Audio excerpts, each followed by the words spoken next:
Dang, There we go. that'll Make work. sure it's going to the cloud. I didn't want the cussing on in the first few seconds, so there we go. Are you sure that's not Lisa just playing a trick on us? Maybe it is. Who knows? I'll be back. All right. Okay, can you guys hear me now? Yep. Loud and clear. All right. I changed speakers and had to go loud. All right.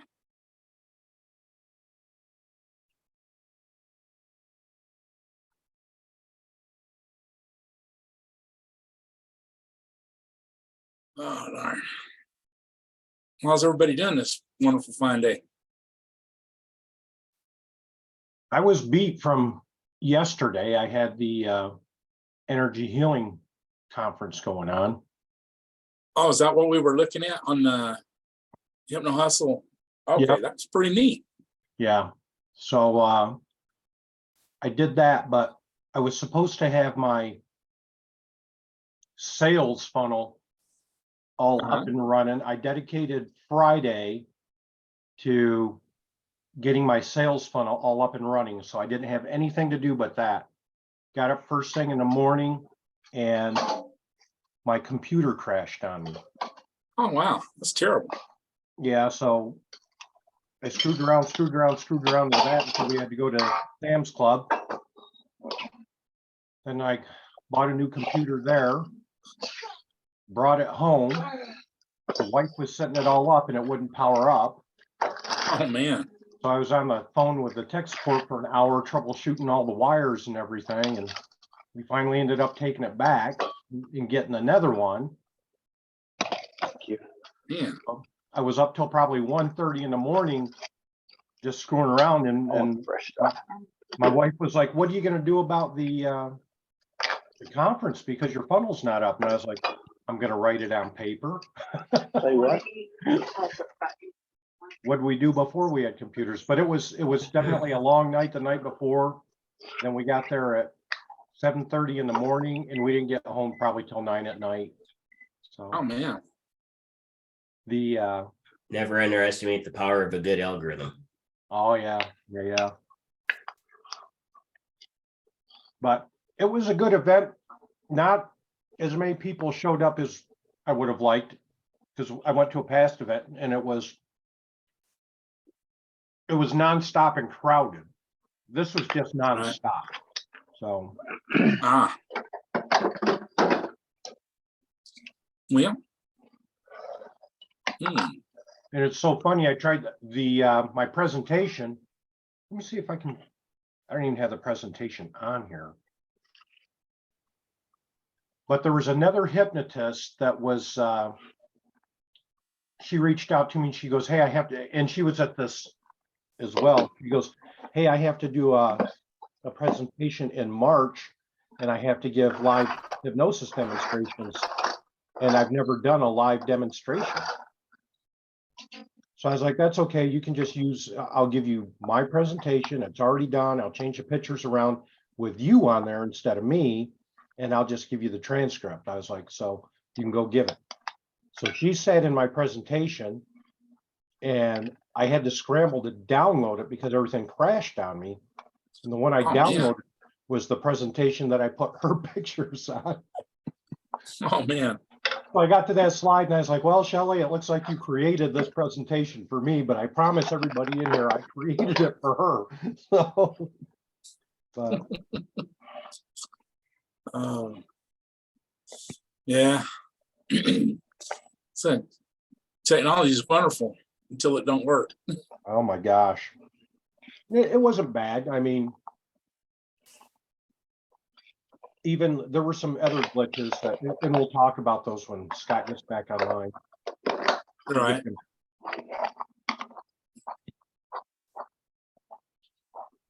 Yeah, that's why people would call me, "Sean, it doesn't work, fix it."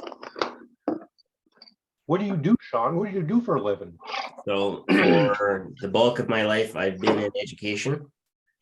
I started as a teacher, then I was the network administrator for a school, then I was the IT manager for the division.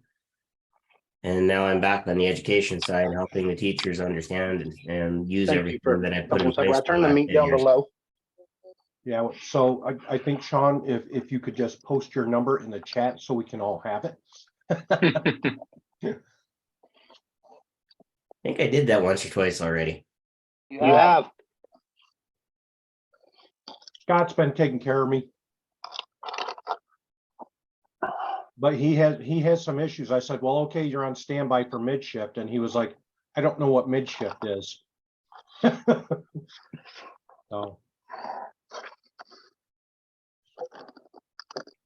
Well, let me, I'll I'm assuming assuming mid shift is the shift between like 3 and midnight. like 11 to 7 in the morning. And if you could come out of that tunnel, we'd really appreciate it. I know. Yeah, but it's been 24 years since I've had a job. So mid shift is whenever the hell I want to work. You know. I think I'm always well. So Scott, and I put on my thing on Hypno Hustle. Let's talk about safety.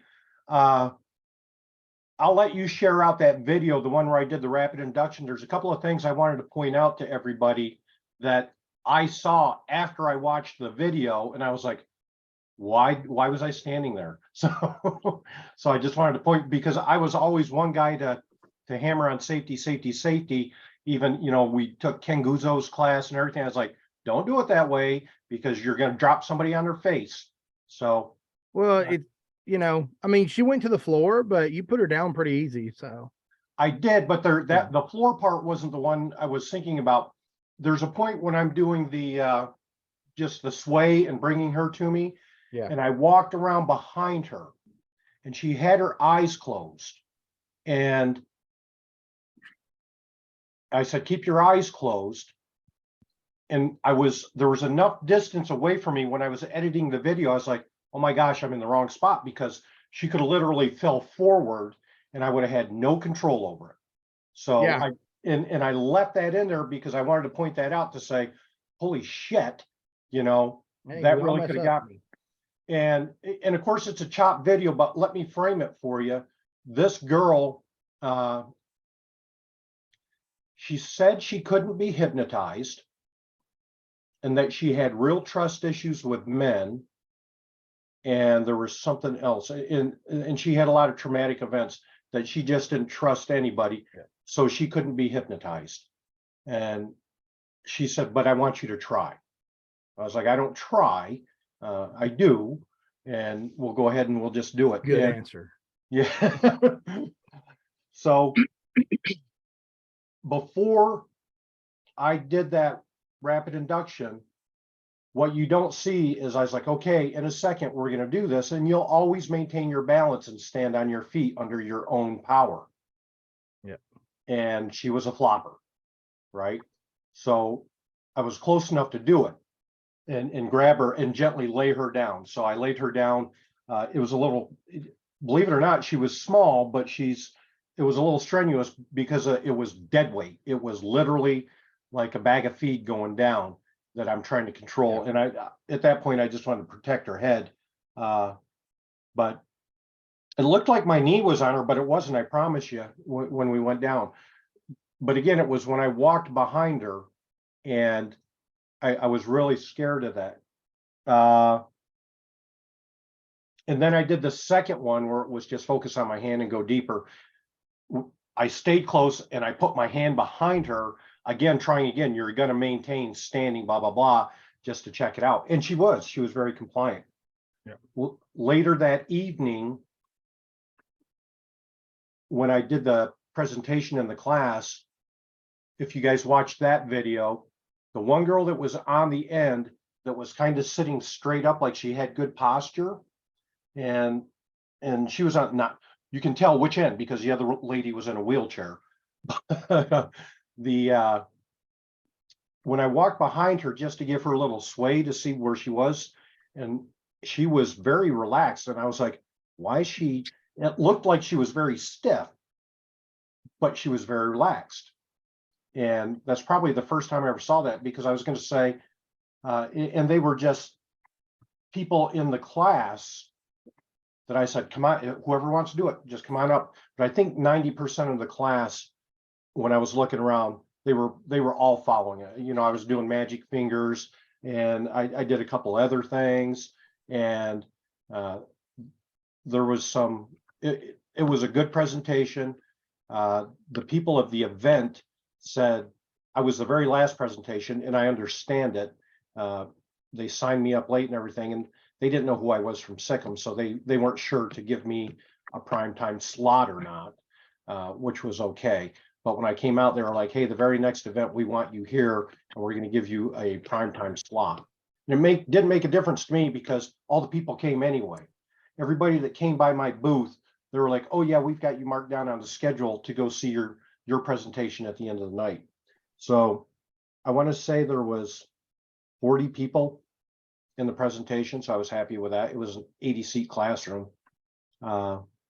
You asked about if I could give the breakdown of things. I'm very happy to do that. Yeah. My merchandise did not sell well. So it was an energy healing conference, and we took our handmade quarter rings. So if you guys didn't know, we make rings out of quarters, 50-cent pieces, and dollars. We sold three of those, and I think we had more stolen than that. So not a big deal. It cost me a quarter, you know, but that's just the principle of thing. My wife was running the booth. My audios that we worked on, Scott, I sold 0 individual audios. I sold 4 bundles. So I did 3 audios, and then I bundled them into one package, and the people that bought the bundle package for $50. So Yeah, so really the only point of having the single individual audios is so that they understand how good a value the bundle is. yeah, and Like I'll that's how tell it's you, always going to be. some of them, and I don't know how I want to go back and do this, because one of the single ones was the weight loss, and a lot of people that bought them were like, well, I don't need weight loss, and they were very skinny and thin, and I was like, oh, okay, but maybe your mom or somebody, you know, somebody you want to give it to, and they were like, yeah, okay, we'll take it. So that did well. My booth was visited by a lot of hypnotists. I did not realize how many hypnotists were there, NLP practitioners and everything else. And they asked me if I could certify them in Ericksonian hypnosis. And I was like, yes, I can, because I'm a trainer. And I was like, but you're already an NLP practitioner. And they were like, but we want to be certified. So I think there were 4 people that want to take my hypnosis class, and it's the NGH hypnosis class. I don't know if you guys are familiar with that, and it's their standard program, and then we pepper it with whatever we want to do as trainers on the end of that, because I don't think it's a very robust training class, if you will. But 2 people for sure are going to take it. 4 people inquired about it. They were like, we want to do it, but I know 2 people for sure are going to sign up. That was $2,500 a piece. Sounds like a productive weekend. Well, we'll see, right? So I got to do all the nurturing and follow up and say, okay, let's come up with a date, and then between the people, and I have to send out all the emails and everything and get that squared away. So there were probably 8 or 9 people that all wanted hypnosis sessions. And I had my laptop set up at this point with my forms on there that they could sign up and go to my email collector. And that worked. That part of my website worked. And Scott knows, because I was freaking out and calling him, because I had 2 laptops there and 2 tablets. And I brought my laptop up, and Scott and I have been seeing some janky stuff with my website, but you bring up my tablets. My tablet didn't work right off the bat, but my wife's tablet came up, and her computer and my website came up perfectly. So we rebooted everything on my side, and then they came up and started working. And I want to say there was a security issue with the Wi-Fi in the building, and I was not the only person seeing a problem. And I didn't know that till later in the day because people were coming by saying, yeah, we're having problems with it as well for security. So I'm not sure about that. I'm not the IT guy, so we'll go on that. But on my forms page, 40 people came and signed up for the my one form, which is, hey, sign in here and we're going to have a drawing for a free hypnosis session. So I only had 40 of those people sign up for that. And like I say, 8 people wanted a hypnosis session. And the person that reached out to me this morning, I was going through my forms and she wasn't even on there because she's like, I want to schedule a hypnosis session with you. She goes, I was at the convention or conference yesterday and I didn't get a chance to stop, but the event coordinators did send them to me. There were 3 hypnotists there that were vendors, and there were probably a half a dozen of them that were there just walking around checking things out. So that was kind of strange. And then I had probably 8 people sign up my form for the hypnosis for healthy weight. So that was the big one. So I did I have the 8-week hypnosis for healthy weight event coming up at the end of February. And so I have 10 people right now that want that. That was $350 a whack. Okay, so did they, when you say they signed up, did they pay that They money? did not pay. And that's why I say it's predicated on, my email going out, because that was the part of my website that wasn't up, Scott, that I said, hey, I have to link it to the payment thing. Yeah. And they were Gotcha. literally, they're like, well, can we pay right here? And I was like, I have to hold off on that. So, the troubles I was going through with that. So, Okay, so definitely get that lined out because Oh, that's you bet. conceivably $3,500 in income you left on the table. yeah. So, Okay, No, like it was impulse, more like than that. getting them while they're there is important.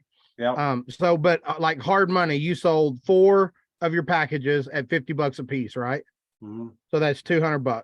mhm. You sold 3 of your rings, you said Yep, $30 a that's piece, $60. $60 total. Yep. Yeah, so that's 260. What was your booth? What it cost you to be there?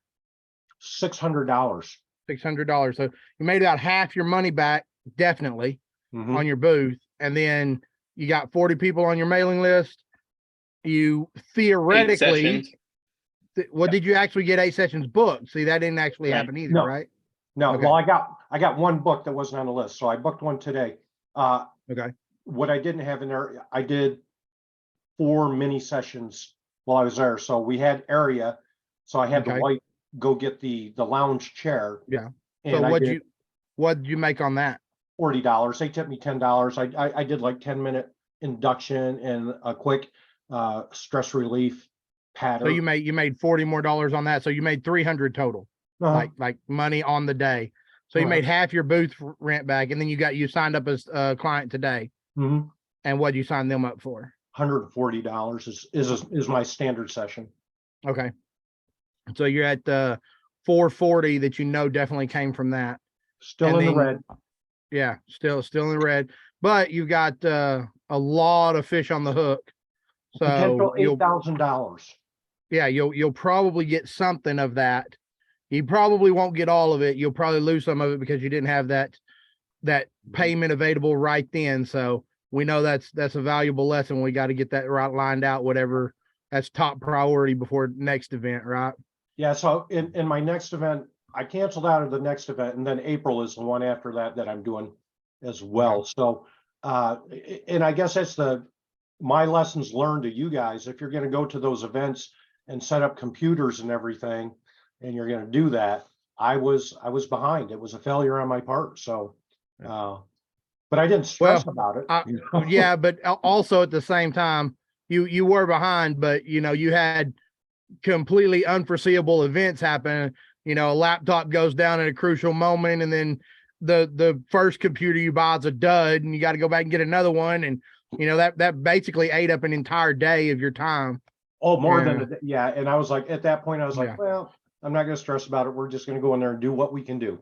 Yeah, So- and you did. It sounds like you did really good with what you had. So, good job, man. And why'd you cancel out of the next event?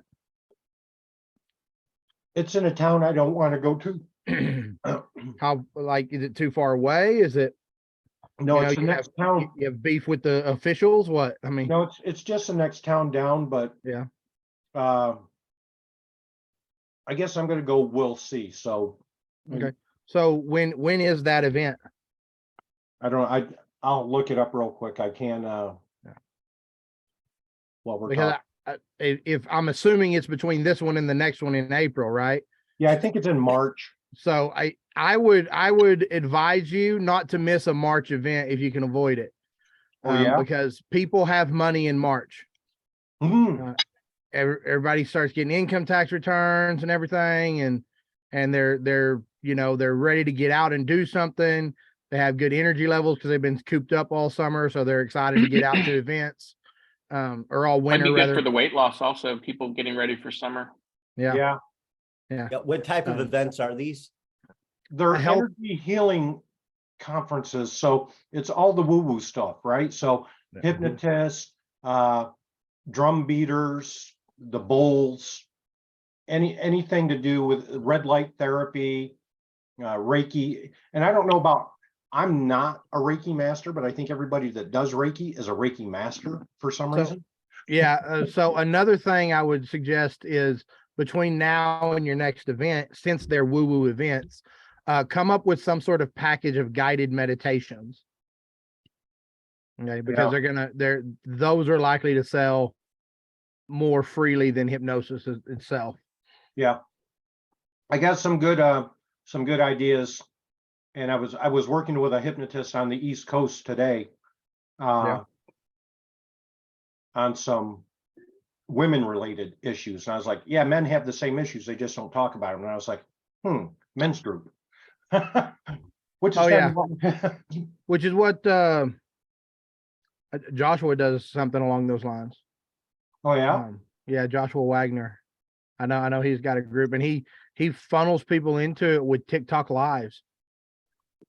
He's got he a lot of funnel- TikToks. I just found him this weekend. Yeah, and he's right. That video he has about once you see this, you'll never see me again, because TikTok doesn't show you people you're subscribed to. They show you people like the people you're subscribed to. So yeah, there's that. But it's great as a marketer. For us, it's great because as long as they're subscribed to someone like us, then they're liable to see us. Yeah. I was really happy to see the hypnotist there that I was happy that they were there, but I was kind of disappointed in the level of apprehensiveness that they had to do things in public. So, because nobody wanted That to. surprises you? More and more all the time, Colin. I mean, It doesn't No, surprise but me. why does that surprise you? well, He just hasn't been exposed to it as much as we have. Yeah, So when I got trained and they told me, hey, you can't hypnotize people in bars and stuff like that because of the loud noises and everything, and I'm in Vegas, and I was like, well, I guess I'll go do street hypnosis first, because if that's the hardest, I just want to knock that out. And so once that happened, I was like, well, yeah, I can just hypnotize anybody anywhere. And get You know, along. pretty much if you have consent, you can really just hypnotize anybody anywhere. It's just a matter of, as long as they're, like I said, as long as they want to go into trance and Yeah. you want to send them into trance, just do it. People really overcomplicate it. And Now- that the hypnotists that were there, and I think it was 3 ladies that came up and they said, well, how do you do that? And a girl was walking by. I was like, because I framed them and I prepped them and I set the expectations of what hypnosis is. And I was like, come see my presentation. But as a lady was walking by and she was looking, she made eye contact with me. And I was like, if you could just stop for a moment. And I was behind our booth and she was out of ways. I was like, so I want to borrow you for a demonstration. If I say sleep and snap my fingers and everybody looks at you, and she's like, yeah. I was like, okay, so everybody sees she didn't do anything. Now, what I want you to do is sleep is not sleep like go to bed. But when I say the word sleep and snap my fingers, what that really means is I want you to enter a state of relaxation so profoundly that your head and neck are going to relax and your chin's going to drop down to your chest. I was like, do you understand what I said? And she's like, yeah. And I was like, sleep. And she went, just like that in front of everybody. Wow. And And I was like, that's how easy it is. But I framed it with the expectation of, here's what I want you to do. See, And I think a lot of it is YouTube's fault because people cut videos and you Yeah. see all these people on YouTube doing like, oh, look, it's a magical arm pull and this person went into trance and I hadn't seen them before. And it's like, yeah, but that's not what really happens. Like they're Yeah. all pre-framing it. Instant inductions are rarely actually instant inductions. It's almost always pre-framed. It's in the pre-talk. The magic's in the pre-talk, and that works even if you're in place doing hypnosis on the street. And the pre-talk may be a giant sign that says live Yeah. hypnosis. The pre-talk may be a big camera that's being recording stuff, you know. All of those things add to the frame. And What are your I thoughts, would- Colin? Well, one of the things I would say is that I definitely think for that environment, you absolutely want your go-to to be the speed inductions, not 10 minutes. right. Oh, yeah, absolutely. For one reason alone, I don't even spend 10 minutes on an induction with my in-office clinical clients that I've been working with for a while. The attention spans are not there in large numbers anymore to support that. And so I we don't have got- the patience for that. yeah. I'll also tell you that I have done inductions successfully when there are hip hop dancers and loud fuck the police music within just mere feet of where Little we're. NWA. Yep. Yeah. Yep. No women allowed. We get it. And so yeah, I mean, anybody who says no, you can't do it in bars. I know, Colin, I've done it in bars all around. So Oh yeah, absolutely. It's like, really? That's easy. Your only question is, who do you not want to hypnotize? well, Because they've had too much to drink. yeah. I guess that's one of the when we get all these people that show up at like the NGH, I'm sorry, or Hypno Thoughts or whatever, there's a class of people out there. I think somebody can go out there and go, you know what, we're going to do self-confidence for hypnotists, how to put yourself out there.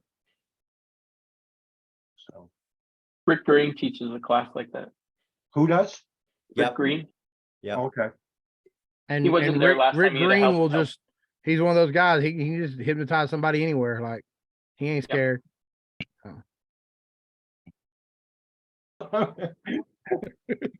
Right. Holy mackerel. See, that's the stuff you miss. That is the stuff you I would have miss. never guessed that about you, Whoa. Scott. Yeah, I'm sure, Ooh, Colin. I'm sure. that was off the charts. Yes, it was. Yeah, if you can hypnotize somebody there, like a bar is not apprehensive. Like the biggest concern I have about hypnotizing someone in a bar is some other parishioner of the bar getting nosy about Yeah. what the hell is going on in that booth. Like are they okay? Because it almost never fails, especially if you're sitting in a booth. Yeah. If you're at the bar for some reason, it doesn't happen. But if you're sitting in a booth, people are like, "Oh my God, are they passed out?" And it's like, You "No, they're not roofied passed them. out. They're hypnotized." Yeah, I exactly. actually, first time I was at Sandman, one of my volunteers, I floored her. Didn't expect to floor her, but I did. And the wait staff was coming up to her afterwards, Yeah. scared to death about what had really gone on. Yeah. But it's like, I got to know one of the servers later, and it's like the way she dropped.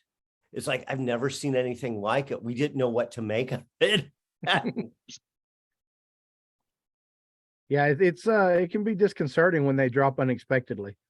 I had that when I was doing a presentation for one of the schools. They brought me in to talk to the staff after for their staff meeting, and one of the ladies I was working with kind of crumpled like a wet noodle, and you know, again, going back to Steve and the safety thing, I was doing the same sort of thing, except I already had her leaning back, so I knew she was coming straight back. But not only did she come straight back, she decided, no, I'm gonna throw a curveball on all of this and just let everything go loose and limp, and had to make sure she didn't whack her head in the table on the way down.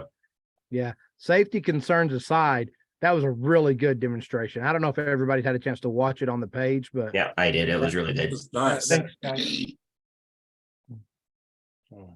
and it was also well framed. Whoever your camera person is, It was did a good random. job. I gave a random my phone. Oh, awesome! Yeah, I was like, hey, Yeah. could you do me a favor and film this? And it did come out really well. I just wish she would have pointed it around, because it was a huge room. That entire room was just standing and looking, and you know, they were just giraffe necked all over. So that's Uh, awesome. and Uh. then the people start coming in saying, hey, can you do a 10-minute hypnosis session with me, or 50?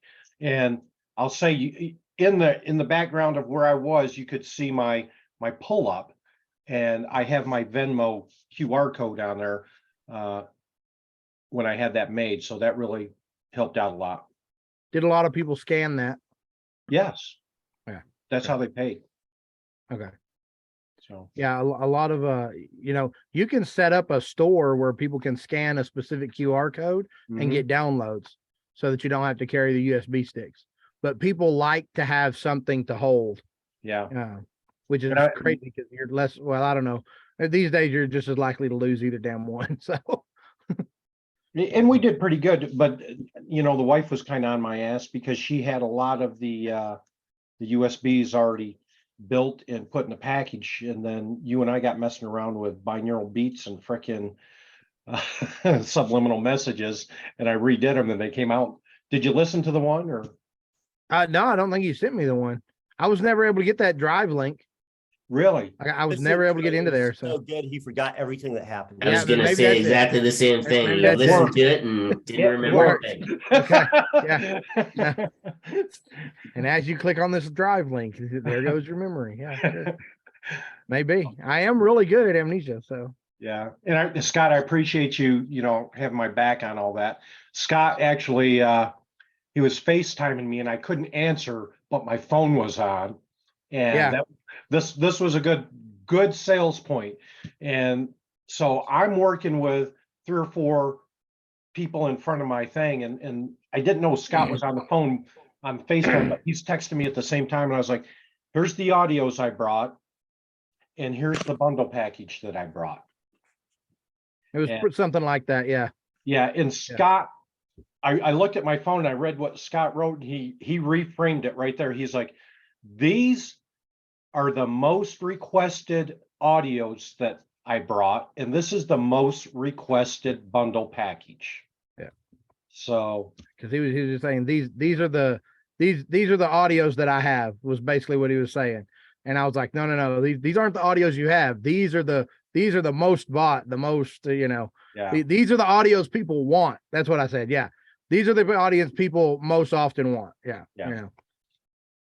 A little better. Lisa probably would have done better with the language than I did, but it was some instant feedback for sales, and it's amazing the difference that slight phrasing can make. Play around with it. Absolutely. You'll find, if you keep going to these events, that 90% of the people who come up to your booth ask the exact same question. So find a great hypnotic way to answer those questions in a succinct, straightforward manner, and it'll increase your sales. I'm not going to do that. Okay, don't do it. I'm just going to put it in Chat GPT and let them do it. Oh yeah, sure. I won't, there's some things Chat GPT isn't great at. I don't know. So I've noticed that if you get in at a time when it's like, oh, I'm busy, right? And you like just bang on it until you get in, right? It's shittier. Like when it's busy, it's not as smart. Like I'm like, that's interesting. So the hypnotist I was working on the East Coast, when she first became a hypnotist, I was helping her out, and we were in Vegas at the time, but she's in New York. And she posted like one of the Facebook stories up there. There was no talking, no music. It was just, a woman's plight. And what was it? It was feminist energy healing. And she just had words pop up. And then it was how she was on the journey to transform, and then what the end results were. So I was like, oh, that'd be pretty cool to put in Chat GPT.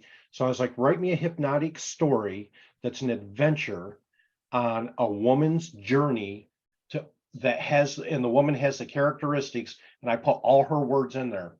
And it spit out a nice little short story, and I sent it to her. I was like, hey, do you use Chat GPT? And she's like, never heard of it. And I was like, so I just took this off your storyboard. And she read it. She goes, oh my gosh, that is me. And I was like, yes. Bang. Bang. So, but you're right. The way you reframe on Chat GPT to make things come out, you can get pretty creative on that. Yeah, it really is a situation of the quality of the answer is directly proportional to the quality of the question. Yep. Like I see people saying, oh, it's just like Google, but it just types you out the answer instead of sending you to a web page. And I'm like, well, if you're using it like Google, you're exactly right. That's what it is. But if you're using it like I'm using it, that is not what it is at all. But I'm assuming, I don't know if anybody else signed up for the pro invite. But I don't know anybody, even my programming friends. We signed up early and none of us have got our invite yet, but pro is $42 a month. Wow. And you won't have any wait time, any downtime. I was telling James earlier, I think it's hilarious that it's $42 a month, life, universe, and everything. I mean, if you're gonna price GPT somewhere, $42 just seems like a good spot, given what it does. Well, if all you guys get the pro version, that'll clear up a lot of space for us free users. Yeah, I doubt it. But at the very least, they about have some money with the pro users to increase bandwidth and such, increase processing power and all. Yeah, I wish they'd send me my link. I'll find the $42 a month, man. Like, it is definitely worth that, in my opinion. I was really hoping it'd be closer to the $10 or $15 a month range, but you get what you get, right? Yeah. It just means I'll just have to find 3 things to cancel to pay for that. Well, it's good to go through your memberships every quarter and see if you're still using them all. Yeah. James, are you doing the presentation at Hypno Thoughts on everything a hypnotist needs?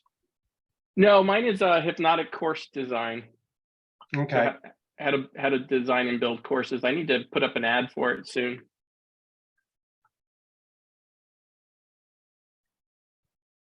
Yeah, you do. Get on it, Jane. Chop, chop. I was thinking of offering like the first 10 people that signed up, like a one-on-one hour-long session. Just encourage them to sign up. That's a good idea. And one-on-one consulting on their specific project. Yes, now, so you don't have to wait till the conference to get started. Yep. What I was thinking. That's a good plan. Or maybe offer like the first person that signs up like 4 hours worth of to get people clamoring.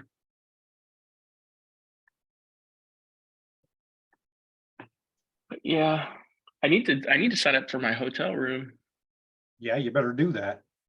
I signed up for mine, but for some reason I expected, like at the Orleans, for a deposit to come out of the first day's the first night stay and everything, but it hasn't.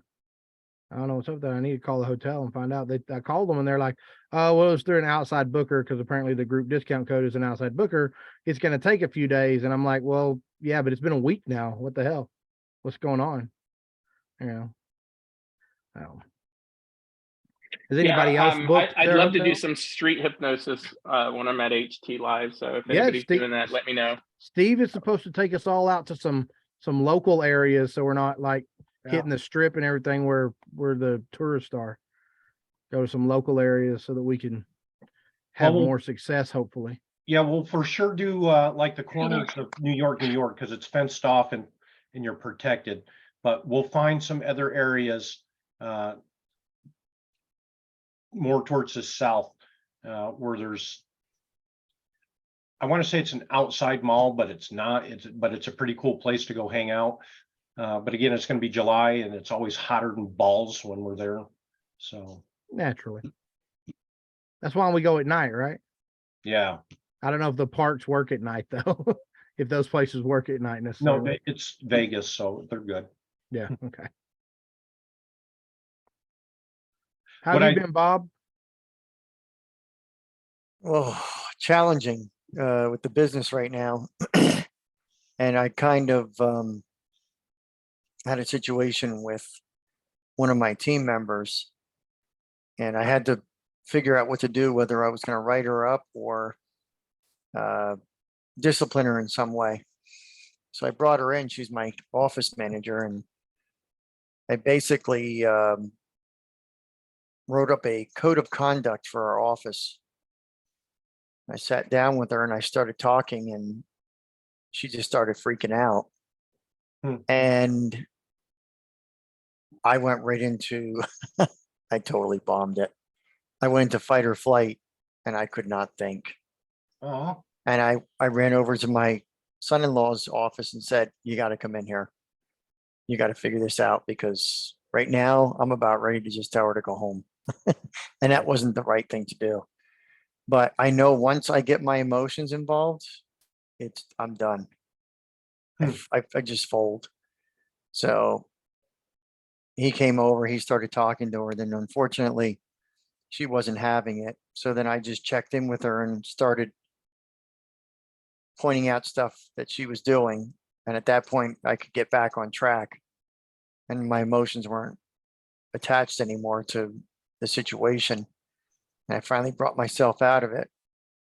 He thought she was going along with everything. And he goes, do you understand? And she said, yes. And I said, that's funny because your hands don't indicate that. Well, I really don't. I don't know how you know that. And I said, well, I'm back on track now, because I was offline, man. Totally. And I'm sure you guys all understand that too, but I totally lost it. I couldn't believe it. Not like lost it, like flipped out or anything, but my brain kind of just went to mush, because all I wanted to do was just tell her to get the hell out and go home. And that wasn't the right thing to do. Was she being mean to clients or office workers? So what she was doing was our business was getting in her way of her personal business. Her husband is a boxer, so she makes all the arrangements for him. And her daughter hit some 80-year-old guy with her car, and he's suing her. And her son can't do much for himself, so she's taking care of him. And it was all personal stuff. And I've sat down with her and I've talked with her. And I told her not to do that. So I've given her verbal warnings. I never wrote her up. And this time it just got to a point where I had other people complaining about her. So I had to do something. And finally I got back on track at the end and got her to where we needed her, but she was still not having it. Then we had another meeting the next morning. I sent out an email about what each person's responsibility is. And I came in and I told them to do it in bullet points so I can see what they're doing, so we can cross-train everybody to make sure that they can do their job and also other people can do their job. And we sat in the conference room. And of course, at that time, I'm much more prepared. And I just started watching her demeanor, and she wasn't having it. She wasn't very happy. So we'll see. Either she's going to get through it or she resigns. Yeah, fishing off the company pier is never a good look. Yep. Yeah. So it was interesting, to say the least. Yeah. well, then look at it positively. Then if it was interesting, you really learned something. I did. I really did. I was just honestly, probably through the whole thing, I was disappointed with myself. So if you think about it, what do you think it was that made you freeze up? Good question. Pissed. I bet he was pissed. I was. I was I pissed. wondered if that might be it. Yeah, but that's what it was. I was just literally, you Your know, emotions got in front of you, or that's exactly what happened. I went right to fight or flight. And I could feel it, I could sense it. And I've been telling my son-in-law that this was a problem. And he was just kind of letting it, yeah, come on. And you then finally, manifested that shit, Bob. yeah, I pulled him in and I said, You here said it here's is. what's gonna happen, and Yep. it happened. I did. I did exactly that. Man. Ay. So How it are was, you tonight, Lisa? My microphone on. Your hey, there she microphone is. on. Where were you even hiding? Oh, I was in the car and it would not connect to my microphone. And so I was like, all right, well, I guess I'm just gonna shut my face. I just dropped my hard drive though, and it disconnected from my computer. So kind of, Or you can have an extra. Yeah. kind of There you freaked go. out. Sure. I was loading videos and moved my computer and there's a bloop. I was like, I- "Arr!" I have like 8 extra now. I finally broke down. I bought a gigantic 16 terabyte hard drive so I could consolidate all of my portable hard drives onto one portable hard drive. I'm like, yeah, sure, it's the size of a Gutenberg Bible, but at least I'm not having to carry 7 different hard drives that size to Yeah. everything I go to. Well, we don't. I mean, this one's corporates. This one's fairs. Like they're all labeled. Yeah. So, but yeah, he just bought a bigger one. And then, yeah. And of course, I dropped it. Yeah. When you get to the point where you're messing around with video and editing video and everything, you can fill up those. It's like, oh, it's a terabyte hard drive. That's plenty of space. Yeah, no, it's not. It's not plenty of space. Yeah. I'm like, no, I know my phone apparently decided that Zoom was a not needed function. So it put it in the cloud. So I had to download Zoom so I could get on I'm like, okay, On Right. tricky days. having lots of cloud issues. Well, before you showed up, Steve was talking about his technological woes over the weekend. He had a computer crash and then went and bought a new one, and then that one was the dud on arrival. So he had to take it back and get another one. Basically ate up an entire day and then some. But I'll say the one I ended up with it's not the LGBTQ computer. Oh, it's not. It didn't have all the rainbow lights. No, they're amber. So Oh, they're amber. You Yeah. can probably switch them. You can I probably don't switch know. them out. Yeah. yeah. That's funny. No, Vimeo's been trying to load a video for me for 3 days, so I finally gave up and threw it in the trash and started over. So it's like It does happen. optimizing. We'll be with you shortly. We're optimizing. We're encoding your source file. Doesn't take that long. Bah. But it's okay. It's okay. Joe, how have your adventures of new hypnotism been going? Oh, so. You snagging some more clients, or Not yet. no? I did Okay. just worked with some classmates recently. Did get That's some good. pay buttons working and a bank account connected to them. Awesome. Nice. So if somebody actually clicked on it, they could actually use it and pay me something. Yeah, that's pretty good. As good. long as you got the theoretical ability to be paid, now all you need to do is actualize it. Yeah. Yes. That's No, good. that's next in line. But It'll come. So what have you been and- doing with your classmates? Just regular practice to keep yourself sharp? we'll practice as far as like if I get an opportunity, I've started just doing normal conversations, as a hypnotic conversation in English, en español, yeah, like that. Anyway, and people aren't really noticing when I drop over to that too much. Really interesting. So, Gonna be one of those covert guys. well, Like I was working on it to be just that, more in a covert style, just because, It's fun. I know, I get it. it's like being able to, not so much as actually doing anything with it per se Yeah, right now. But When you Well, it's a get good some way of to the- be persuasive and influential. there was that a is that. question or a statement? Mhm. No, it is. Yeah, okay. I think, though, I might Because notice if you drop in Hypnotic language is Spanish. powerful. What was that, Sean? I said, I think, Joe, I might notice if you drop into Espanol. Well, yeah, you probably would. Well, I mean, I do that both in English and Spanish now, and it's been interesting. So are you saying different than- are you saying you're dropping into hypnotic language in the middle of a conversation? Or are you saying you're switching from English to Spanish in the middle of a conversation? No, switching to hypnotic language. And Okay, not so so- much just from the outset. I just have been just going with that. Instead, I don't notice the transition because I'm already there. Yeah. And then, Yeah, you're becoming the hypnotist. Yeah. right. Well, I figure it gives me a lot of practice that way because it can work in a therapeutic situation as well. If Oh, they're yeah. not aware that you're actually going into the hypnotic session already, they're well into it. They're not going to object and say, well, I can't be hypnotized because they're already there.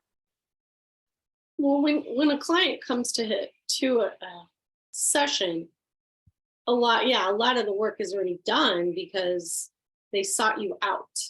Like there's That too. there's less of that resistance. I mean, some people are just resistant naturally, but there's less of that versus what Steve is doing, standing in a booth going, hey, let me play with your mind. Right. By the way, when that's he's- definitely not the way that you pitch that. Wrong frame.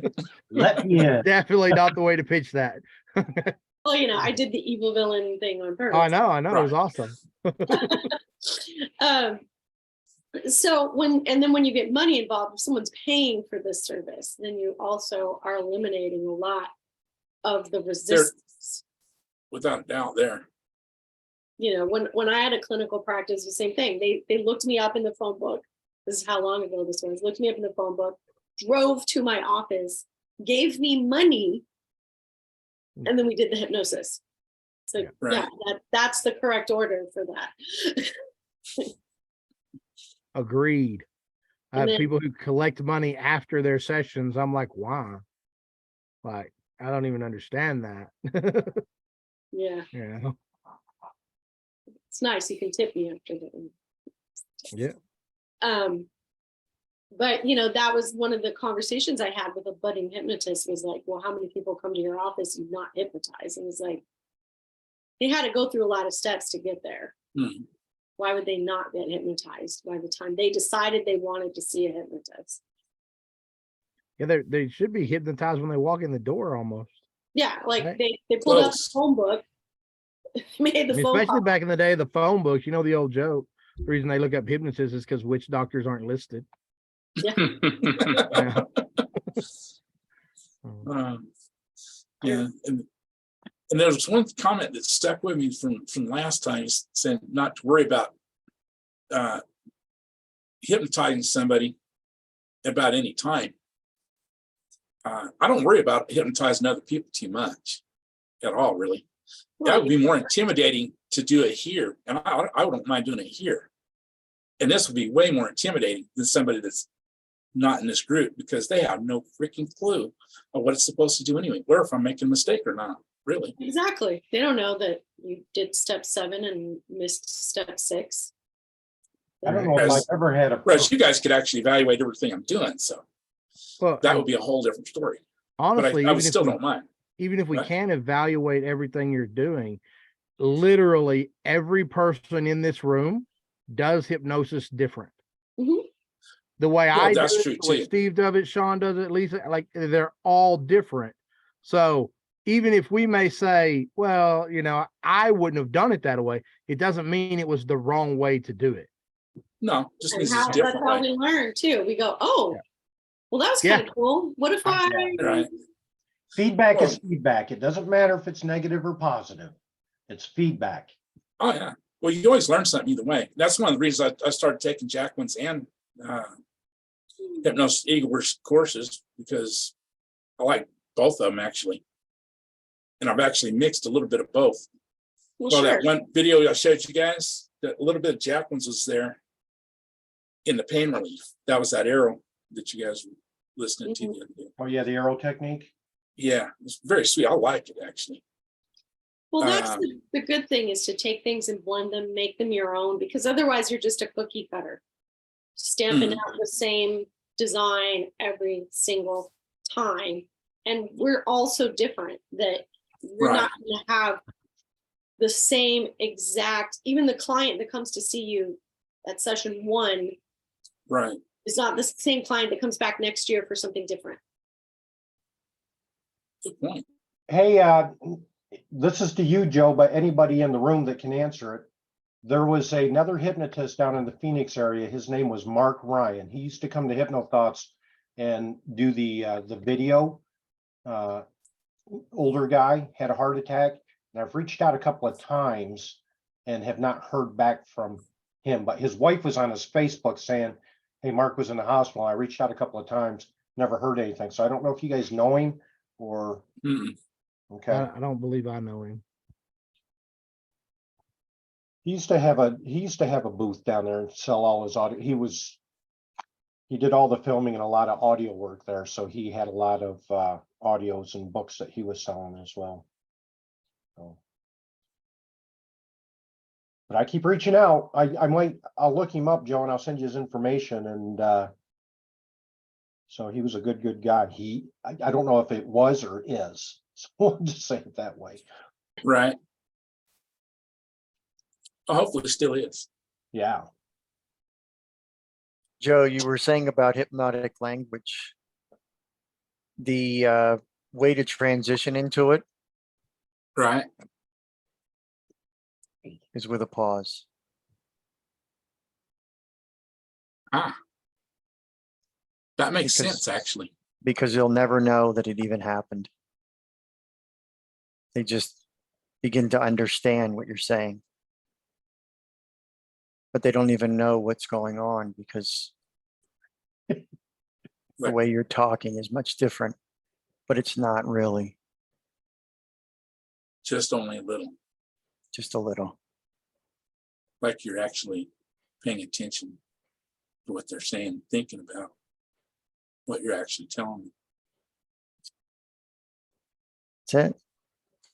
Awesome. Covert way. That's why you don't have to, it's not even marked. Mhm. Someone starts talking and you listen, you nod, you pause, and you break right into it. And they're like, oof. What's going on? Don't Your know. unconscious mind is hearing things in a different way, Right. in all ways.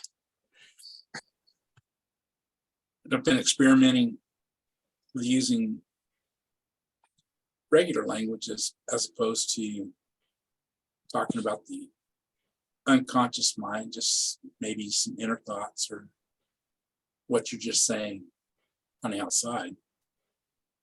You know, that's kind of what I'm experimenting with. Well, vagueness is good. It gets your unconscious mind curious. There you go. There's no right way to feel during, what was that? During hypnosis? I don't know why I didn't Or to do it, I think. forget what there it we is. go. To feel. Yeah, You may feel heavy, you may feel light. You yeah. may feel warm. You may feel cool or tingly. Who's that darn Sean guy? You might see rainbow sparkles behind your eyes. And everybody hates me for it because they'll talk about it and say, well, yeah, you could get Sean to solve that problem for you. And I'll say, well, how do you know I already haven't? Oh, And you might feel orange or green. Who knows? Yep. When you were going through it there, I was thinking, okay, she might try and rhyme light. You may feel you may feel light, you may feel bright, Oh, that's nice. I like that one. Now I say, the one that I say in my thing is based on all of the feedback that my clients gave me. You know, some would say I felt super heavy, like I couldn't even get up. And some felt like I was floating on a cloud. I felt light. And some said that they saw rainbow sparkles. And some said Right. they felt warm, and some felt cool, and some felt tingly, like, you know, the ends of your fingers. that Right. tingle. So all the things that I say during my induction about how you may feel comes from feedback from clients. Right. Yeah. A Well, lot of my clients also- feel cold. Yeah, warm or cool. If you're in Saskatchewan, it's cold. You're just cold. Yeah, it's minus 42 outside right now. So It's just cold. That's without the wind chill. And even the same person might not have the same sensations in the next trance. That's what I said. That changes too. Person that comes into you may not be the same person that comes back the next time, even though they're in the same body. They have the same face. Right. Well, I've noticed that myself during trances. They different times, day, different days, just different feeling. Sure. It could feel red unless, of course, it feels spaghetti. But And usually Now- it feels now you're good, just whatever it being is. funny. Huh? Now you're just trying to be funny. Now I'm being funny. That I'm works too, I though. prefer linguine, I'm the pretty one. but I know Bob likes Italian. So Yeah. I ate way too much pasta the last 2 days. I don't know if he man. likes Italian. Is that what Panera Bread sells? Because Yeah. he goes to Panera Bread more than anybody I know. Oh yeah. I was there today. Oh my gosh, you should buy stock. I know. He should buy a franchise. Would be a bad idea. Wouldn't be a bad idea. Panera Bread, and then just you have people to play with all day long. They Oh, don't kick you out man. because you own it. I can't get you out because you own it. Uh, There you are. Mm. People talk about Bob, the owner of Panera. How fun it is to go by there and talk to It him. always feels so good when I leave that Panera. Feels so good. Yeah. Food is really delicious there. Doesn't taste the same down the road. It just has that quantity that every bite is so satisfactory. You That's just what want to savor it. you just can't get enough. Take your time. Can't get it out. are you hungry, Bob? You just keep coming back over and over for more and more. I'm fasting tomorrow. Oh. So I did watch. You should be doing that on the beach, Stephanie. You're at the beach. You should be lounging on the beach, not on the bed in the hotel room.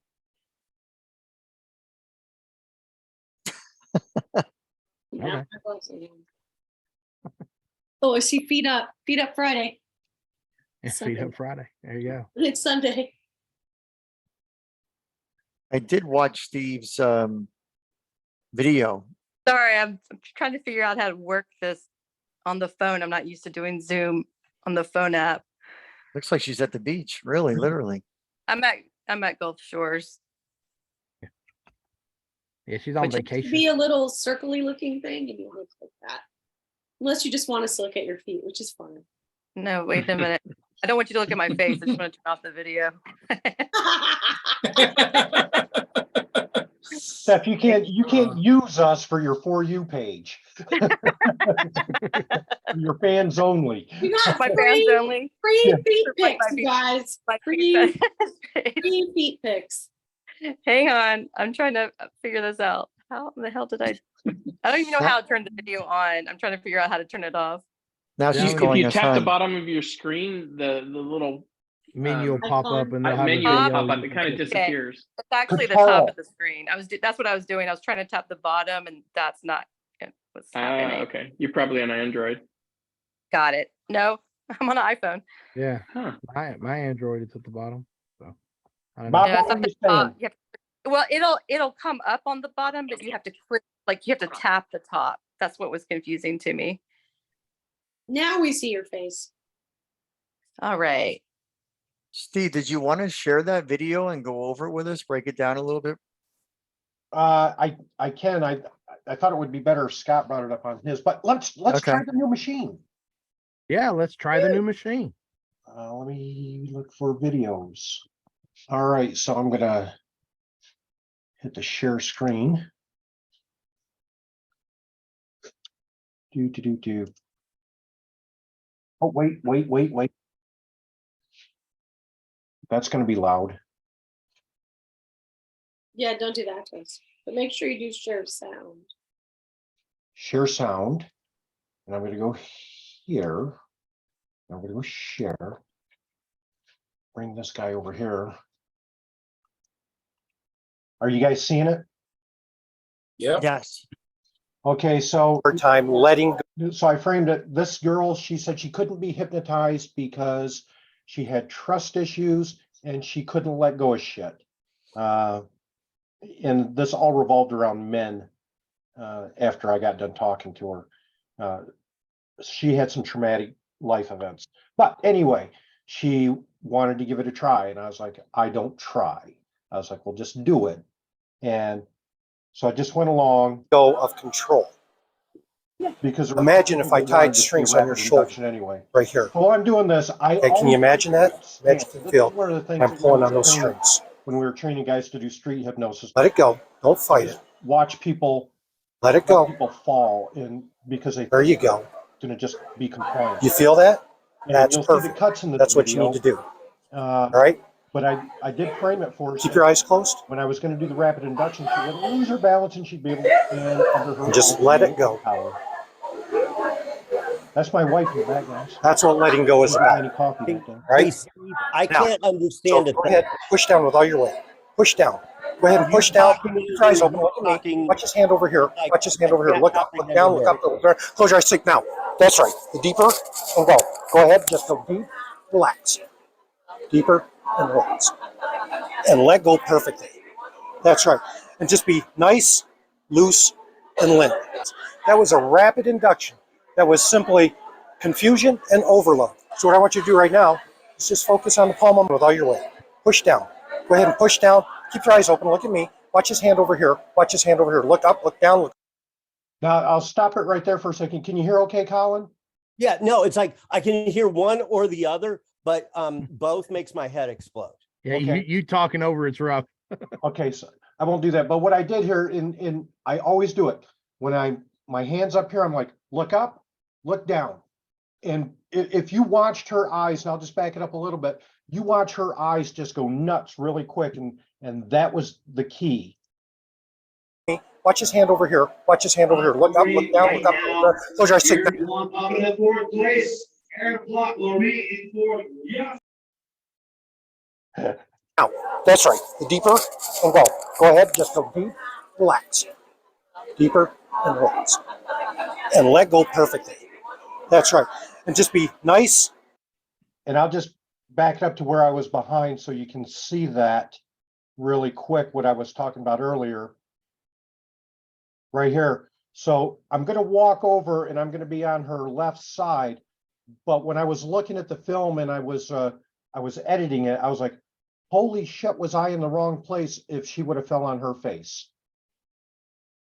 Post. Right there. So you saw me step out to the side and it didn't dawn on me until I edited it. It was like, that's the very thing that I tell people about. And just let it go.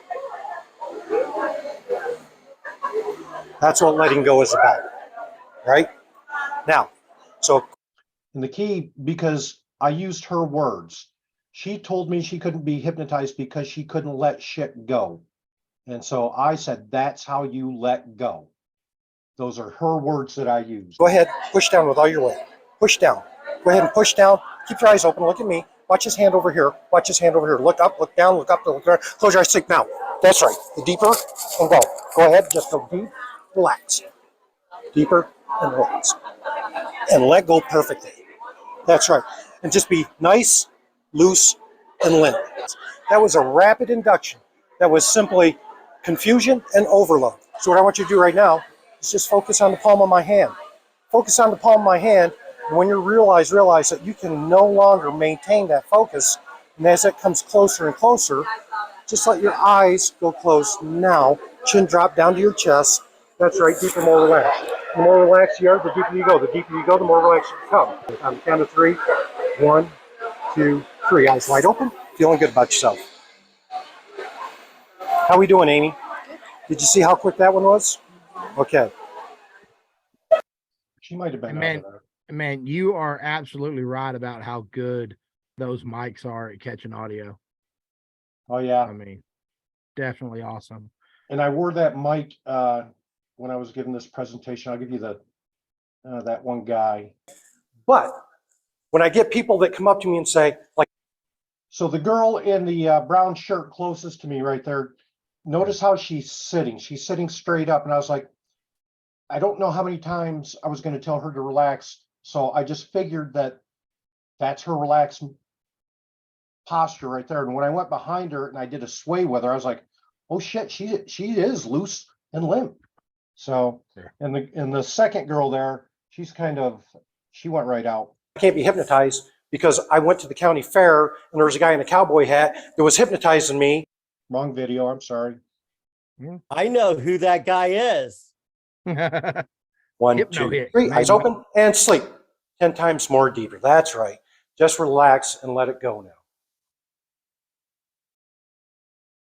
Now, while you're there in this nice relaxing state, I'm going to go ahead and I may come up on the back of your neck and touch you and just say relax. Deeper, more relaxed. That's good. Hypnosis position number 2. I love that phrase. Deeper, more relaxed. Yeah. And Colin, only because you said that, I'll show you the rest of that. But when I get people that come up to me and say, well, I can't be hypnotized because I went to the county fair and there was a guy in a cowboy hat that was hypnotizing me and he kicked me off the stage in front of 1,000 people. And if it's a guy in the cowboy hat from Utah, he probably had 2,000 people watching, right? You are my laughing lifeguard. So different guy in a cowboy hat. Yeah, that's Sean Christensen. He goes by Hypno Hick. There is more than one, Colin. There's more than one. Yeah. But that guy's never called me bad names, so we're cool. Yeah, I totally found Hypno Hick when I was checking to see if that name was available. But so when you watch that girl's eyes, and at least I was paying attention to her eyes, and I really have to focus on that because sometimes I focus on my hand while I'm doing it. But when I saw the eyes rolling and she couldn't keep up, I was like, it's done. Questions? Yeah, the only thing I notice is if someone told me that they had trust issues with men, I don't know that I would go behind them. I would more probably go 45 degrees or on the side, but that's just me. You obviously were right there and could see her and could feel what was going on. Yeah, there was a little pre-framing for me to get there, James. So it wasn't like, and that was a good catch. But again, when I went behind her, everything could have gone wrong, right? Because she could have gone forward instead of backwards. And I would not been able to get her, I promise you. So if you watch that video closely though, Steve, because that's about the third or fourth time I saw it, her eyes were open when you went behind her. So she knew you were behind her. Yeah. Well, even if her eyes weren't open, she's going to know you're behind her. And then when you have the language of, I don't remember, like if you just put language in there, you know, fill the pool, whatever, she's going to know it's going backwards, you know, but it's yeah, you could have had a bad situation had she decided to lean forward. But at the same time, it's a really good demonstration that you're behind her. And the moment you start, like she's actually swaying back. Yeah. It's very mesmeric. Yeah.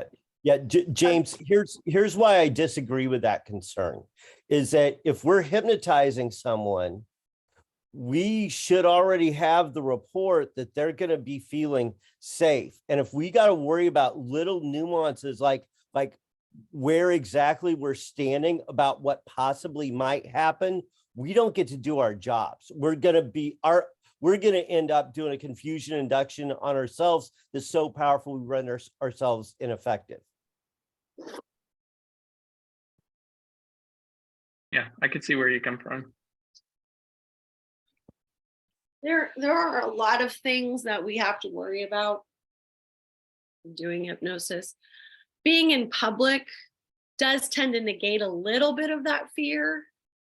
Mm-hmm. I would say, maybe rephrase that. There are a lot of things we need to be aware of. Yeah, there's a Maybe. lot of things that we need to be aware of. Yeah. And I mean, that's what I tell hypnotists when there's this consensus between stage hypnotists that you have to go down and you have to touch every single person on your stage. And a lot of them turn and they're directly in front of the person that they're working with, so that people from this audience cannot see what they're doing. And, you know, when people relax, their hands tend to end up in their lap. And if you are reaching down to grab a woman's hand out of her lap, no one can see to say that you didn't do anything inappropriate. That's right. And her experience of where her body is may not be your experience of where your hand Are you telling me that the most important phrase in stage hypnosis might not be the person I'm touching now? No, that is a very wonderful, appropriate phrase, the person I'm touching now. Just make sure you're touching them appropriately. The person whose shoulder I'm touching now. But even with the shoulder, you want to make sure where your hand is, because And so inches, appropriately, how many 6 inches, right? Yeah, talk to Al Franken. appropriately, He lost his job in the Senate or in government because of someone being upset how he hugged him. yeah. So appropriately touching them is touching them on film, correct? Where That's it's my well going in, documented. even when I did the presentation, my going in is whoever comes up here, is it okay if I touch you on your hand, your arm, your shoulder, the back of your neck, the top of your head? Yeah. I always say that. And it doesn't matter what I'm doing, even if I'm standing someplace and I'm not going to touch them, I always throw that out there. And it just became a habit and a pattern. That's a good habit. It's a good habit and a quick pattern too. Well, I don't think Colin and I do that. What's that? So I don't think we say, I may touch you on the hand, the head, the shoulder, the. Yeah, I go over a couple of places, but it's like I don't go quite that far. Yeah. And We'll say we're going to come by and we're going to touch your wrist, or we're going to touch your. Yeah. And we're obtuse that they're being filmed. yeah, that's a good thing. But it's amazing that just the fact that they know it's on film will mitigate a lot of accusations of injury, inappropriate touching, et cetera, et cetera. We hope so, but there was, Susan Rosen. Bless her heart. Yes, that's right. She's passed on. She would say, hey, when you take pictures with fans, make sure your hands are visible. You don't want someone saying, if they want to do the whole like arms around, I do like a peace sign, so that my hand is visible. Not that it's a problem for me. I mean, Richard Barker's the one that came on and said that I was grabbing his butt in a picture on Facebook. I remember that.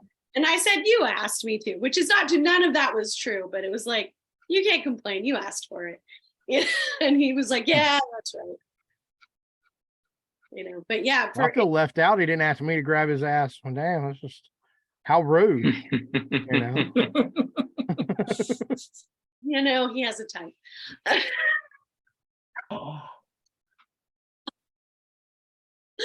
I believe you may be correct. Yeah. He generally swings cis hetero. Yeah. As far as I know.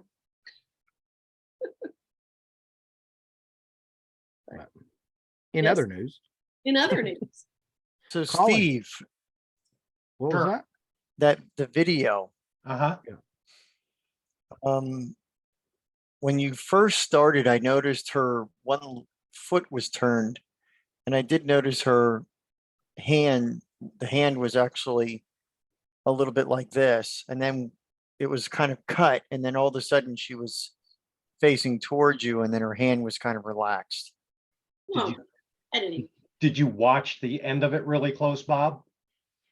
Well, I also caught that your wife, when she started going down on the ground, your wife actually, her whole demeanor, her hands went up on her hips, and you could tell that she was starting to tense up pretty significantly.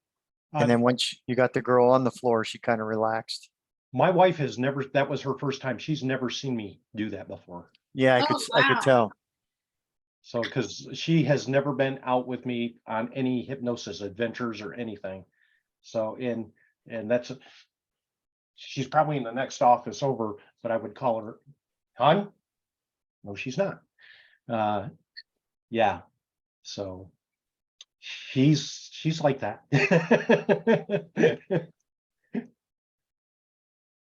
But Yeah. to be honest, Bob, I wasn't ready for it because I told her she was going to stand, and I just reacted because I was like, "Hey, you're going to stand on your own." I expected that because every time I tell somebody that, 1%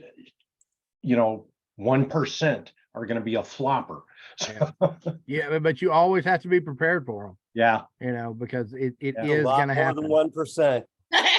Is it a lot more than that? How It's many a people lot are in more this than that. room? Yeah.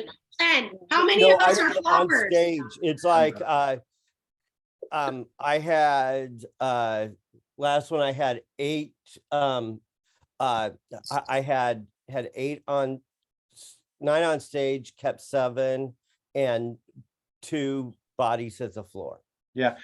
Here's one of the things I was going to say to you, Steve. One of the things I do early on, because I know this it's happened before, it'll happen again. Okay. Is I give the suggestion really early on that should you become so relaxed that it just feels more comfortable for you to drop all the way down to the floor, that's going to be perfectly fine. And you'll do so softly, gently, with your safety, your primary focus. Yeah. And That's really good. And Michael C. Anthony, who will drop 30 people on the He floor. lets them fall. And I know I took his class and he's like, just let them fall. They don't get hurt.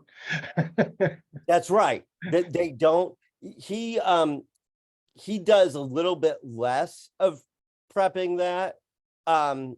But it's like still, it's like, and it's different when you're dealing with high school or college students. Sure. Versus. I know there's a lot of hypnotists who are not comfortable with the way Michael C. Anthony just lets them fall, but damn, is it showy. Yeah.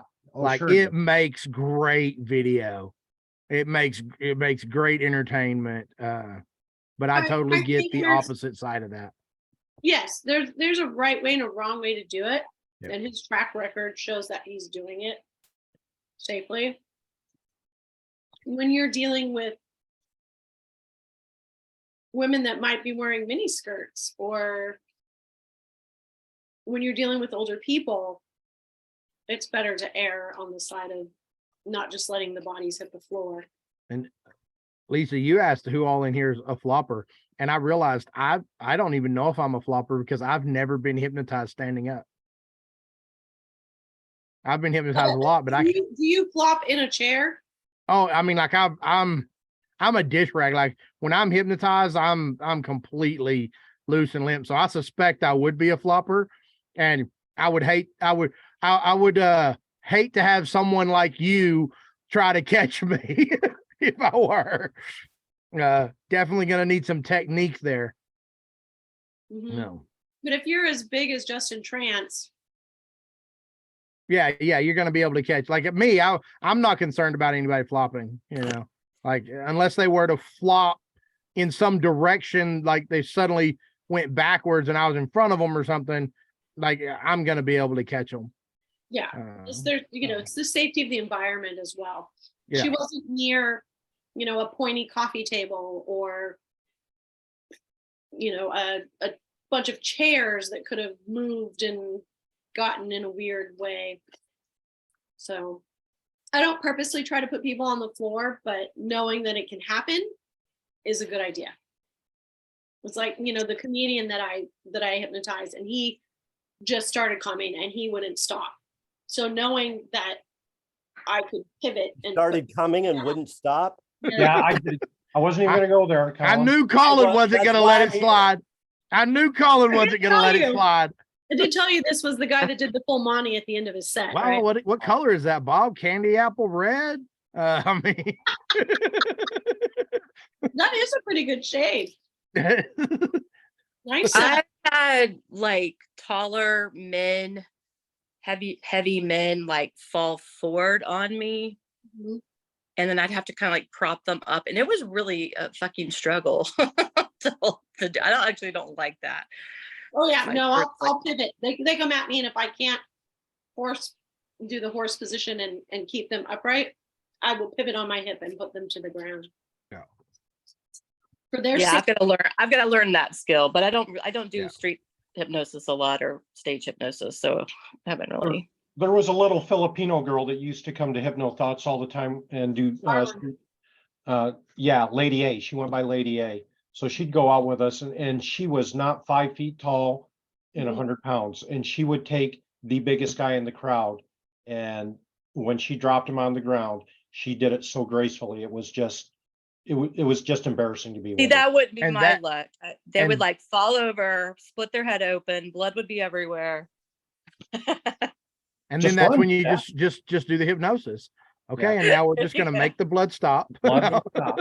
Look at how good I am. No, and I guarantee you, with her being that stature and dropping, so like you said, she dropped the biggest guys, right? Because it's showmanship, right? Yeah. Like it makes a good show. Like people enjoy seeing it. It's a juxtaposition I of had to opposites. practice that a lot to get that just right. Oh, she's really good. So, well, we used to call her the hijacker. You'd be in the middle of talking to somebody to get them to be hypnotized, and she'd run right over and just sleep. And she's like, "You're taking too long." Awesome. I mean, if it works, right? Oh my gosh, I'm messaging her right now. I miss her. Yeah. Maybe you can convince her to come to Hypno Thoughts. She hasn't been there in a lot. Well, there's some drama behind that. There's some other issues. Okay. Sorry. Feel free to catch me up in private message at some point. You know? No thoughts, no way. Well, she's married now too, Lisa. I don't know if you know that or not. Oh no, I didn't know that. Yeah, she's been married for a while. So, and both parties have now remarried. So. They talk to me independently. I'm like, whatever. God, just stop the video and tell us. No. Spill the tea, Scott. She's a California girl, and she didn't want to leave California. Yes. Well, I mean, okay. And I'll just say she didn't like Texas. Yep. Yep. Okay. I would agree with all of that assessment. Well, I like Texas. I'm gonna remain silent so I don't get muted again.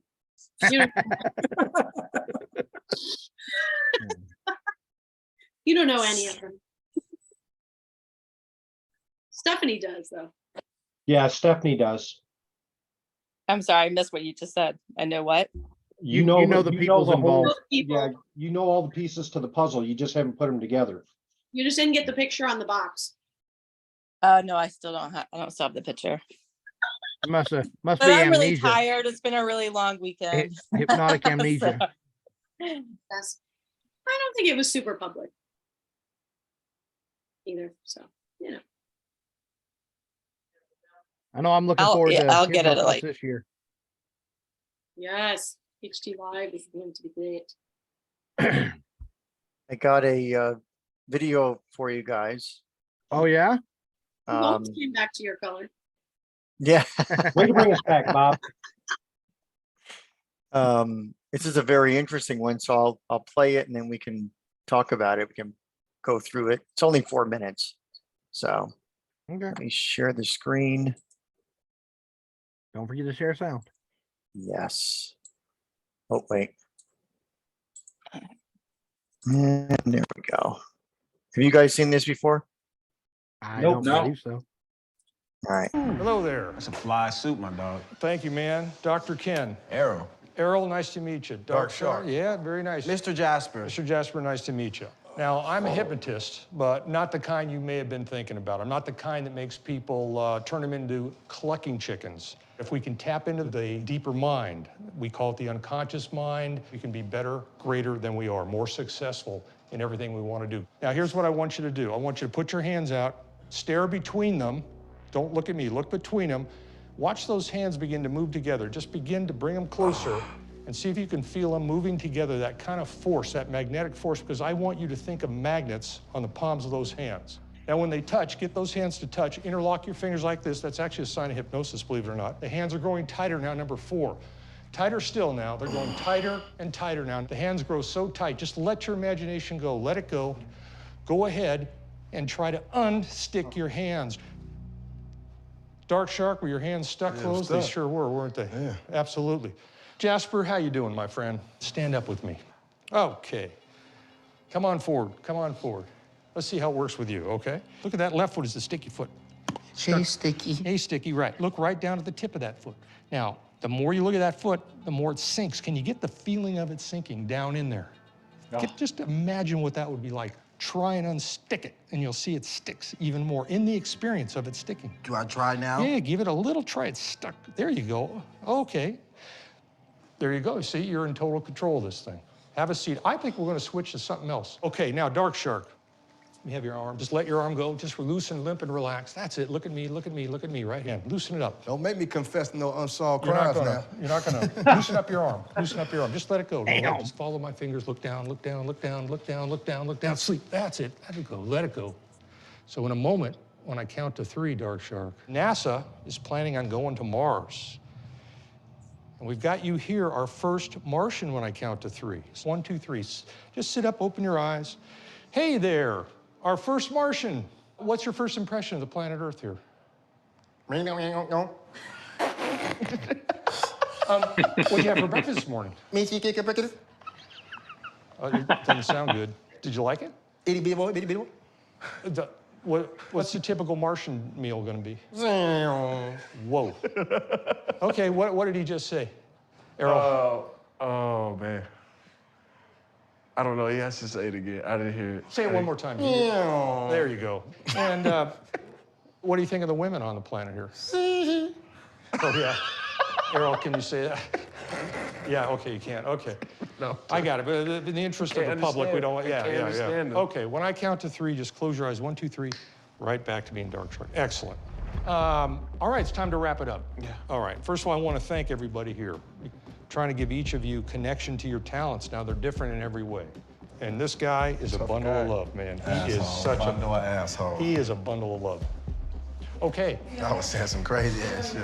Who's that Martian? Man, he made me do that for real. I don't know why the fuck I was saying that dumb ass shit. That shit was just popping up in my head. I was like, what the fuck? You believe that you was really hypnotizing? And I was saying that Martian shit. Did y'all? Hey, get the fuck out of here, man. Get the fuck out of here. This nigga said. Y'all wouldn't let him do y'all. Y'all was fighting him. They was fighting him. I was fighting him. Y'all was dogging him out. Y'all. So if I'm not mistaken, that guy lives in San Diego. I don't know about the Dark Shark dudes, but the Dr. Ken, if I'm not mistaken, he's from San Diego. I thought it was interesting, especially the guy on the right too.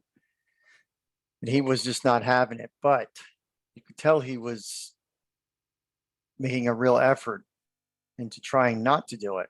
Yeah. And I think if you would have stuck with him a little bit more. I thought something it could was really good how he didn't let the resistance that the two were having stop stop him from moving forward, you know. Truthfully, he was successful because he got the Yeah. one guy. Yeah. Well, Frame and redirect. and Definitely.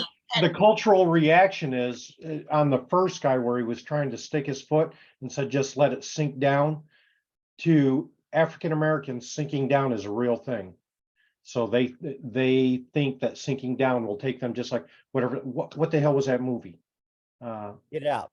Get Out. So, and I've talked to a number of African American. I mean, right after that came out, a whole bunch of people wouldn't talk to me. And they were all my friends. They were like, nope, don't do anything because we saw that. And I didn't know what they were talking about, but they were like, the sinking down thing is a real thing for them. So Is that like Drag Me to Hell? I mean, it's like just a perceived fear, you know, it's their perception of what hell would be is sinking down. okay.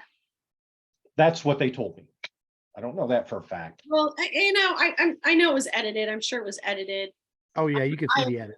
I also agreed that he was successful. Colin and I will have something to say about his setup for The Martian because there's no translator, not even himself. He's just talking to the guy in English. Right. And he did great getting the guy to gibberish back to him.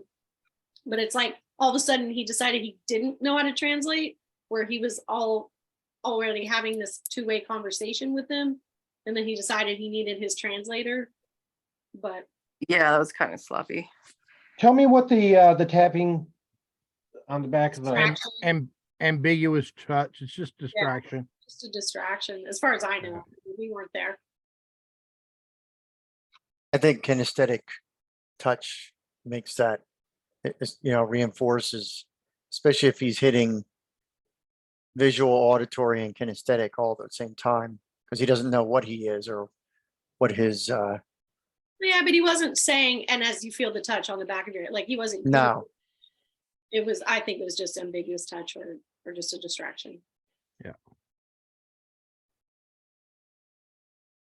I think it's. I had this sense that a lot of his setup got edited out. Oh yeah, absolutely. Yeah. I agree. Yeah, there were some big edits there. I could tell. For sure. But of course, they're not going to edit out the stuff that makes him look like he didn't succeed as well as he did. Yeah. They're going to leave the conversations in there where the guy's like, nope, pick my foot right up. Nope. Yeah. Because that's what the drama is. And respect, he actually did the hypnotic, not the physics trick for the stuck foot. Yeah.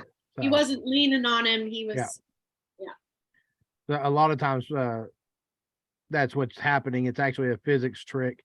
If you're leaning shoulder to shoulder with somebody, you can't pick that foot up. Like it's even if you're leaning against a wall, you can't pick that foot up. So respect for actually doing, like, it's only going to stick if it's hypnotic. Although I've certainly leaned against people and had their foot stick, and it doesn't matter that I know it's not real hypnosis. They don't know, and as soon as they don't know, it's real hypnosis. Yeah. Like the moment they try to pick that foot up and they cannot pick that foot up, oh, you got them. Like they're gone. Because it's really a transfer of belief. So it doesn't necessarily matter if it's a transfer of fact. Yeah. No. I think utilizing the fact that he wasn't going into trance, using that as a trance would have been a better way of going in. Sure. And setting him up more. It was also, but he did utilize it as you can't be made to do something against your will. He briefly hit on that, Yeah, he did some education.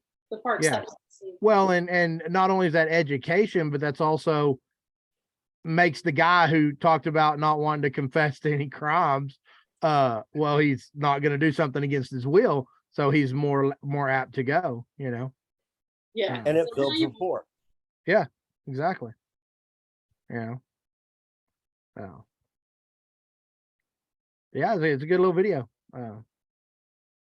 Yeah, I just thought it's interesting because each person had their own characteristics, their own reactions to stuff, and their own reactions. Yet at the same time, Yeah. he could have utilized the guy on the left.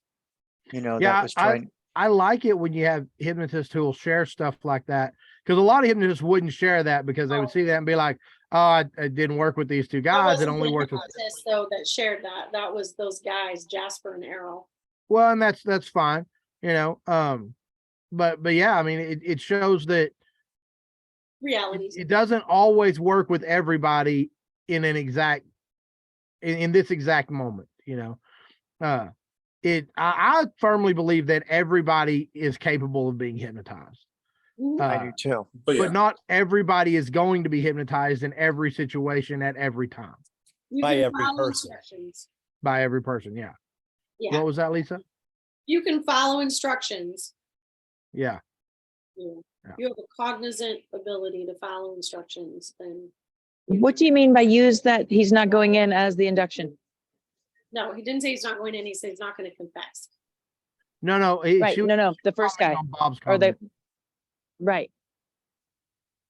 You How would said you use that as you the thought he induction? could use that he's not Oh, going in okay. as an I'm induction. sorry. I wasn't following. I thought you guys were talking that. Yeah. So I would use that as notice now what you're doing.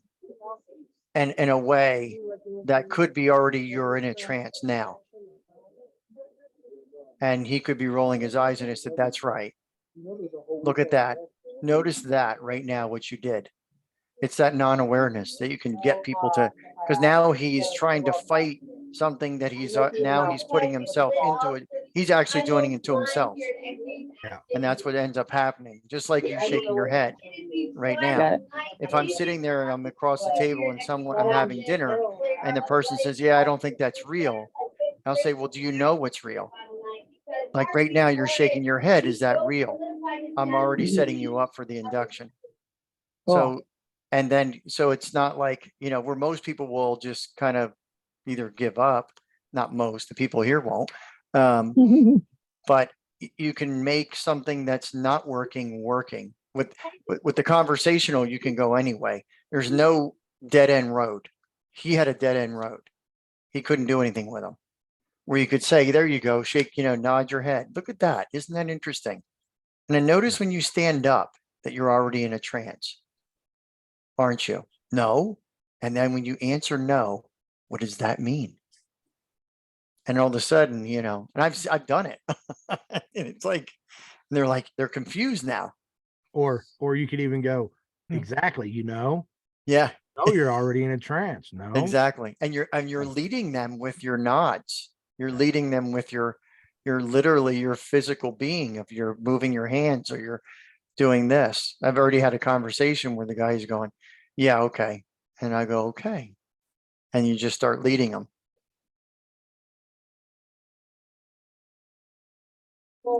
That's awesome. I like it. Where are you at, Casey? Oh my God, I'm at ESPN on the stage. The girls live right now on Sports Center.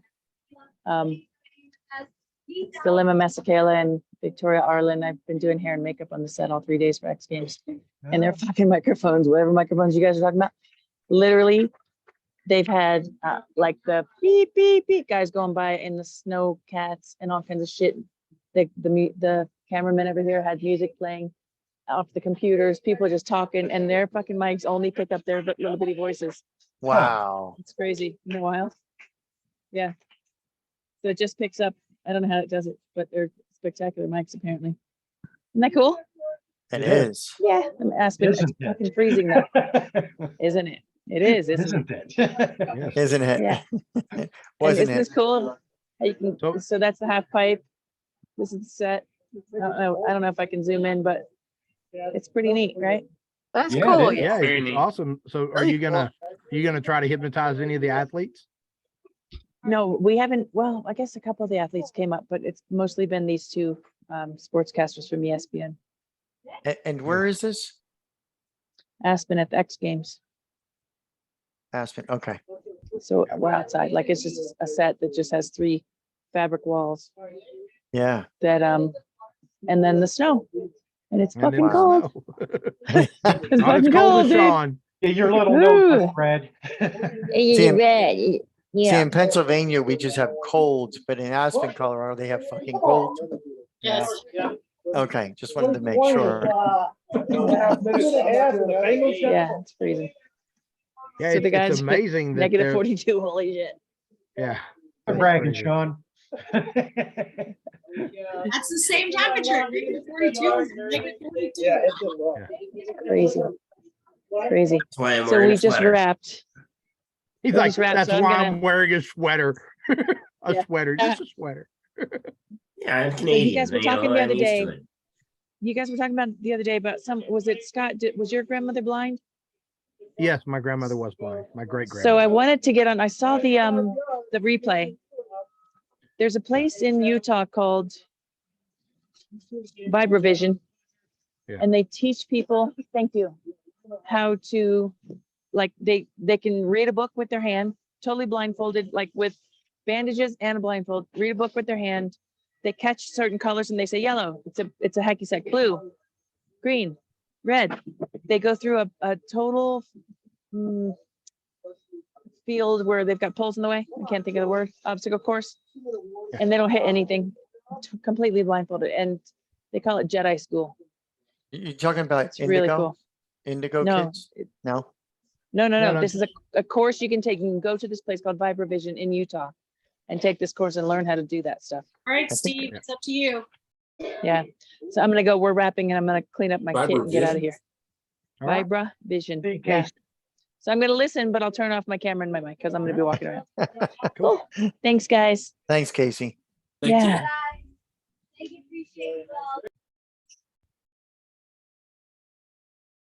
There's a lady that says she can tell what color the peeps are when she eats them. So What color the are? peeps, you know, Peeps. sugar marshmallow thingamabobbers. Are they not all yellow? No, they have pink ones. There's pink ones and blue ones and teal ones. Right? Don't they all just taste yellow? So what are we thinking? Are we thinking Taste that? I thought they all Yellow. tasted. I thought they all tasted like diabetes, but Good chance. I just wonder how real this stuff really is. what the That's what I said. Vibravision? It's up to Steve because he lives there. I'm looking at there's a lot of stuff going on with Vibravision, so there's a lot of Vibra, not vibro. oh, it was Vibra. I put in Vibro. Yeah, actually, Yeah, Sean put the posted link. it. Yeah, Yeah. Sean hooked us up. Yeah. Whoa. Oh, dang. Oh, look, we can sign up for Oh. a free introductory. Of course. So at the very least, we know that they've got their funnel on point. Their funnel is on point. Yeah. Let's see. And they have breath awareness training, Vibravision energy expansion programs. They have a Facebook group. It's on Hey, Facebook. and It must be real. They're as seen on a whole bunch of different stuff. Yeah, I've seen this before, but I was kind of skeptical. I've seen similar things, but I've not seen this. I have no doubt that that you could train people in this manner if they were dedicated. Didn't anybody watch The Mentalist where he like drove the car down? Where he did what? Drove the sports car down the hill. No, It was a I'm certain it was a closed track. yeah, it was fictional. And then he forgot to put the parking brake on, so the car drove itself off the cliff. Oh, fun. The Army's experiments on similar things flamed out spectacularly. Men who stare at goats? Come on. Yeah, well, No, I'm as we not say. talking about that program at all, actually.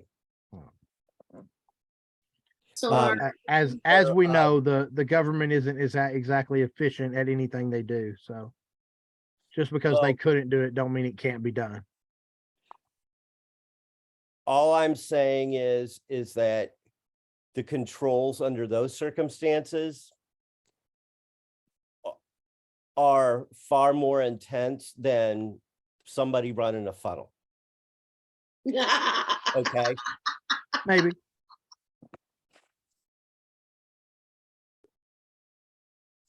I got my email from them already. Oh, wow. So they've got a really good funnel too. They got a good system. Yeah. They said within 15 minutes, and that's been what? Like, A minute. I'm gonna BRB, guys. They are big. Verb. Verb? Verb, yeah, verb. So how many of those events do they have, Steve?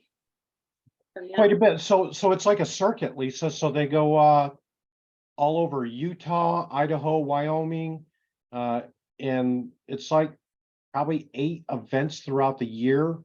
And Have a trailer. yeah, the people, I've got the RV, but the people that were at our event, I say, well, where are you from? Would you like to sign up for a free hypnosis session? They're like, well, we're from Idaho or Wyoming, and they drove all the way down through the freaking snow both ways, You said, I have a Zoom account. Yeah, well, the point was they came down for the convention or the conference, and I was like, that's pretty dedicated for the people from the other states to drive here for that. So I was like, wow. So, but there's something just doesn't sit right with me. I just don't know what it is yet. So, but I had a couple approach me and said they'd like to start up. They want to start their own energy healing conference, and I was like, do it. I was like, I'll help you, and I'm sure 80%, 90% of the people here would support it. So it's definitely a moneymaker for the people that are putting it on. I mean, if I go to a place and I secured my classroom with a kitchen and in the whole 9 yards, and it's a huge room for $75, and they put out an event in there where they charge people to set up a table $150 a piece, and I counted like 30 tables, and so I know they paid $75 for the room. Yeah, 30 tables in there that they're charging vendors $150 for each spot, and I was like, wow. So They also got people to come to it. yeah, absolutely. Paying $150 for that table, if you don't get any bodies in the door, you're not likely to be able to repeat that. And this was a little different because the cost was up there. It cost me $650 for 2 things. That's my vendor spot, which they really hooked me up. I mean, they gave me an entire corner because I knew I did hypnosis. So they were like, we'll give him the entire corner so he can have all the room he needs. I was very appreciative of that. But you have to be a paid speaker there. They're not paying you, you're paying them to present. And so the theory is you're going to go there, network and everything, and 10x your money back, right? So when I looked at 650, the first thing I said is, I got to make $6,000 to make this worth my while. So, and the potential is there. And you missed the first part of it, Lisa, where I had 4 people that wanted to sign up for hypnosis training, which is $2,500 a piece. But I think 2 of them will end up signing up. So that's $4,500, right? And then 8 people, 2 of them signed up free, but 8 additional people wanted to sign up for the hypnosis for healthy weight, which was $350 a pop. So I was like, that's 10x. Well, if that room rents out for $75, then you can. I told them I'm holding all my classes here at $75. I'll rent it out to go eat lunch. I don't care. Right. Steve, you said something doesn't sit right with you. What do you mean by that? Sure, yeah. So we like what we do, right? And my wife argues with me because she's like, those people, that's their business to set up these events, and they have to make money as well. And there's something about the event setups. There's nothing magical about it, Bob. And I mean, the outward appearances, it's very stressful. It's very hard to set these events up. And I'm going, I've been in a lot of stressful situations in my life, and I'm going, man, this is a walk in the park. And so they set up, they give you whatever vendor spot you are based on the package you buy, the normal, the silver, the platinum. And then it's like, well, if you want power, it's $100 extra. And I'm going, $100. Yep. Really? Yep. Yeah. So that's why we have a little generator that we take with us. yeah. So when I look at the just the mechanics of the setup, Bob, there's something there that's putting me off. I don't know. There's more to putting those events together than you think there is. I'm sure there is. Right, But they had to sign a $60,000 or $100,000 thing with the hotel or whatever. Right, and that's where, I'm kind of curious because I can go down there and ask the conference center, how much is it going to be for me to rent this and with power in the hallway and shut this off, and I'm just going to hold an event there, It's a great idea. We could literally do that, right? So if we wanted to make a departure from anything and say, well, we want to have a Utah and I could not believe how many hypnotists are in Utah. I just did not realize that. But if you wanted to make a departure, and that's where everybody is in the digital marketing, well, they want you to depart from your niche, which is hypnosis, and go, well, what you really should be doing, and Scott and I have talked about this, is you should become the expert at digital marketing and sell it to your hypnotist friends. Right. Mm. There's a lot of that, sure. But I think that it should be commonplace for hypnotherapists to be making six figures. And that's where the industry needs to get to. Absolutely. Because there's no reason that a profession that can help so many people, so many people who practice a profession struggle, financially speaking. And the amount of time, the sheer time that we put into doing that and the training. You're right. Yeah. I not to digress, but I forgot I wanted to ask something, if it's okay. Yeah, go ahead. Tony Gailey called me prior to going to training next Friday. And he said that I have to come up with a hook. So he says that, I'm pretty much, he feels that I'm going to be fine with what I'm doing already because of all the views. We watch my videos. He said a lot of the people that are coming are more hypnotists or stage hypnotists, but already I'm going into the speaking side.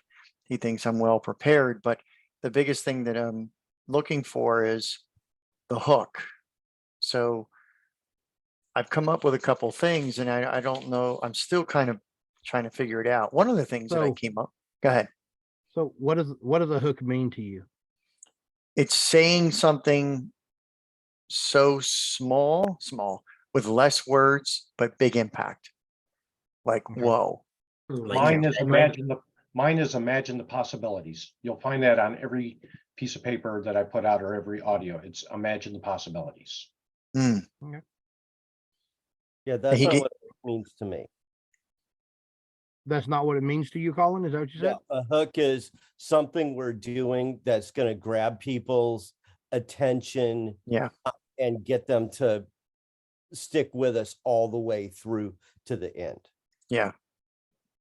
I mean, that's definitely a big one. Like he gave an example of Donald Trump, and all he kept saying was, we're going to drain the swamp and make America great again. And he said those two things were extremely impactful. I mean, he wasn't being political. He was just saying this, he said very little, but everyone got it. Everyone knew what he meant. Yeah. Well, what have you come up with so far, Bob? Your body speaks. Be the conductor of your communications. Communicate like a pro. Unleash the artist within and master the art of communication. Paint a masterpiece with your words and actions. Make your actions speak louder than words. And what people aren't saying. The last one I thought was the best. Yeah. What people aren't saying. Yeah. The other ones are too wordy and they're a departure. So what does the acronym PI mean again, Bob? Persuasion, influence, and wait a minute now. Persuasion, influence, and ethics. Was it no, it wasn't. It wasn't ethics. It was not ethics, but I think it might be ethics.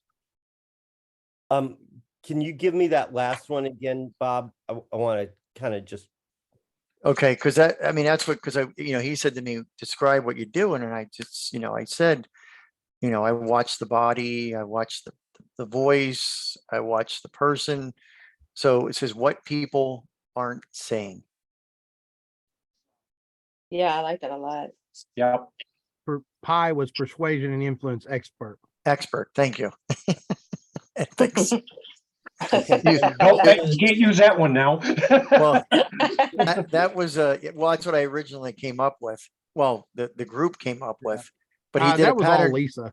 Yeah. Oh, that was definitely Lisa. Yeah. I definitely want to give her all that credit. But he did a pattern interruption, so it got me off I was thinking I was being very focused here on how I was trying to come up with the right thing. Because the last one I came up with is your body speaks. Because a lot of what I do, I get more information from your body movements than I do from your words. I like that too. I think it's impactful. So I'm going to probably pick one or the other. So at least I got it down to 2 instead of 7. So Bob, can we drill down a little bit deeper on what people aren't saying? So even though they're saying that they're positive, their body may not telling me that they are. Maybe they're agreeing with me, but they really aren't. Maybe they're interested in me, but they're really not. Go ahead. What about something like your body tells on you? Does everybody like that? No. I want to stick with your original word track because I really want to dive deep on that. Is there a way to rephrase and reframe that, A, into the positive and B, into a question? So, okay, let me just go back real quick. He did give the example where he said there was 3 examples of someone giving a hook. One was health and fitness, get healthy, and the other one was sick and tired. Which one do you think got picked? Sick and tired. Yep. Are you sick? So, are you sick and tired? Yeah. So that's why when you asked that question, Colin, that's why I brought that up, because you're right. I mean, what people aren't saying is not necessarily a positive thing. But it definitely. And that's not why I was asking for that piece. I was asking that for a very different reason. Okay, go ahead. Then I'll keep going. I'm yours. So if you, because I think that if you frame it in the form of a question and it's not in the positive, then it can kind of become a double negative and get really confusing, which maybe is good. But I'm thinking something along the lines of, what are people really saying? Or what are you really saying? And my only thought process here is that as far as a catchphrase or a hook, I feel like questions are far more provocative and capture more imagination. Like the conversation we had about a week or so ago. Actually, I think it was a week ago, as a matter of fact, when you talked about when you were asking some questions and getting people to begin to use their imagination. Mm-hmm. That's where I think it gets you. Explain when you say it gets me. What does that mean? It gets what your message is. Okay. Wait, so say the 2 again, like Bob's original one and then yours, Colin. So the original was your body speaks and what people aren't saying. And then he's saying what people really say, what people, or what are people really saying? Or even what are you really saying? What is your body really saying? What? Yeah. Like I I would like flip that around adding the too. body in there somehow. and Yeah, some- that one was your body speaks, because a lot of times I'm watching you, and if your foot is facing a certain way and your foot is facing forward, that's telling me something, that you're only halfway there. Or if one foot is tapping and not the other, then I know I've got only one side of you or a part of you, like we did last week. I know Stephanie, you weren't here, Yes. but I was doing the demo where I had a demo video, and I was showing everybody how I was only getting a part of Steve, not the full Steve, but then I started to get him after he started moving both his feet or both of his legs. See, and I would flip that around for some emphasis. So I would say what your body really tells me. Oh, Yeah, that's it, Sean. You got it. Well, your body really tells me, What your body is telling me. or is really telling. Yeah, because I like the aspect of there's almost like a secret to it, right? yeah. Well, it Yeah. has to be a mystery. You're like, whoa, what is this? It sounds This like is a Rod different. Stewart song. So what What your body really tells what me. is the hook? What is the hook leading to, Bob? Should be leading towards the aspect of being able to communicate at a deeper level through the language that someone's speaking in their head, and how they're moving is what you're translating what they're really saying. Okay, and who are you trying to hook? CEOs, leaders, people that have relationships. It's a pretty good mix of, more or less, it's going to be focusing on those C-class people, CFOs, CEOs, people that are really trying to go to the next level, or know when someone comes in that, thank you, you're moving, you're getting engaged. Sorry, I can't turn this off. I wish I could. No, it's good. It's But I good. appreciate that. So yeah, So you're wanting to help them learn to read body language. in a read way. the More than person. that. Yeah, read the whole person. Because a lot of times we're only focused on the words. And one of the things is, I was going to start training Joe, and I have another guy. I actually asked Scott to come in too, which was just a quick one. But the big thing is, I was going to say something. I got my head's all over the place. I love when this ADD kicks in just at the right time. Oh man, it's like, no, you're not supposed to be here right now. Would you please back off? Because I'm excited. Is anyone in this group not ADD?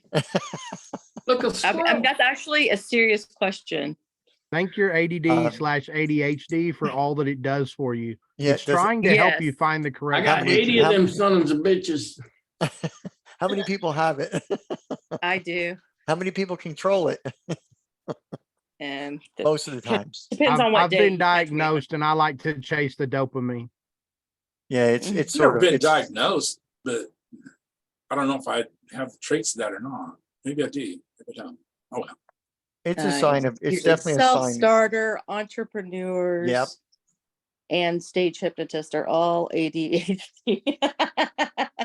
Yeah. Oh, well, you got to add a few more things to the stage hypnotist part.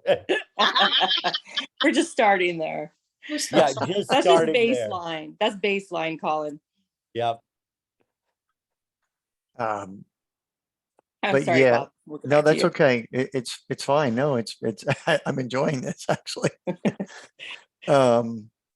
So going back to who and what, who is, I definitely want to focus on leaders or possible leaders that want to go to that next level, can read people, can communicate better, and not just be able to read other people, but also read themselves. Because a lot of people don't pay That's attention. your hook right there, Bob. Oh. I've dealt with enough people in leadership positions that if they don't understand what they're actually communicating, they can be saying the absolute correct thing, and it will not be taken positively by the people they're talking to. So anything that you can do to hook them in, say this will show you what they're thinking, but you also need to be aware of how you're communicating. Right. And so, what your body really tells me is it's a two-way street. Right. Because a lot of times I'm always observing. I'm more aware now of what I do. And we don't, and I was talking to Joe, this is what, thank you, just brought me back to it. So Joe and Tom were there, and I was trying to explain to them that you have to get out of your own head, right? And then you have to become your observer. And I was starting to talk about that because when we talk, we don't think at the same time we're talking. A lot of times we just spit it out because we take it for granted. But if we're not thinking, we have to be at times because we have to know what we need to say. So, but we're also truly not listening either because we're in our heads and we're always have a dialogue going in our heads while we're listening to people. Show what they're thinking. I guess what I'm thinking in my mind is if you were like on stage and you were giving a talk and every few, paragraphs you come back with a thread or through line, what would that be? Like read their body language or whatever it is that you come up with. What, you know what I mean? I think that's what I'm thinking. Like the hook needs to be like if you're giving a speech in front of an audience full of CEO types, like right. What would you keep telling them over and over again? What would Jesus do?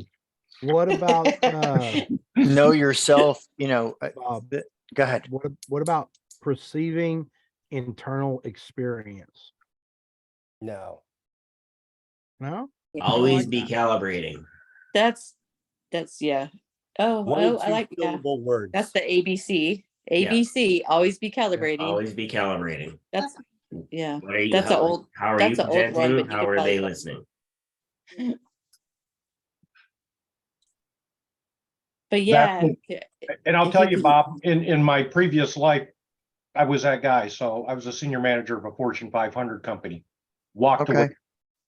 And exactly what Sean said is what we would do, and exactly what you said. When I would walk into my conference room and have 40 people sitting there waiting for me to say something, first thing I do is look around, right? The first thing I have to do is put them at ease. Nobody's getting fired today. That's a good thing. But we were afraid that we would be the next person sitting in front of Congress trying to explain something. So when somebody would say something, before I would answer, there is a long pause to think, right? Mm-hmm. Have to have that. And, Amen. And then you would go, all right, I would reframe what I thought I heard from them. What I think I hear you saying is this. And once you start getting the heads to nod, they start to go, okay, we're in line. Then things start to flow a little bit. So. Yeah, I like that persuasion technique. It's nice. But one of the things is I like to also say, so what did you mean by that? Yeah. And they expand on it more because it will always get you out of trouble. If you say, what did you mean by that? Or what does that mean? I know everybody has different ways of doing it, but I simplified it as much as possible. When they come in and they just said, I had a bad day and my truck just broke down. As simple as that sounds, you can say, well, what does that mean? Yeah. And all of a what sudden, does that mean to you? Right. Yeah. Well, actually, I like to even be vague and open because maybe it doesn't mean anything to them, but it meant something in general. Yeah. So I don't want to narrow my possibilities. I want to keep them open. So I like open-ended questions sometimes, where I'll just ask a question. The way I would approach it is from a leadership perspective is not me leading, but what do they see in me? Yeah. Leader. Right. Yeah. So I was always more concerned about that. Well, what is it that you perceive a leader to be? And what is my body telling you? That's where I would be going. Yeah. And that's where I step in because I can tell you by their body language, by their movements, that's your indication of what you're putting out there. Yeah. And I like that. I would You know, never go back to that world though. yeah, yeah, trust me, I'm there, So, 22 Bob, people and Yeah, Bob, keep in mind the title of the Joe Navarro book, What Everybody is Saying. Mm.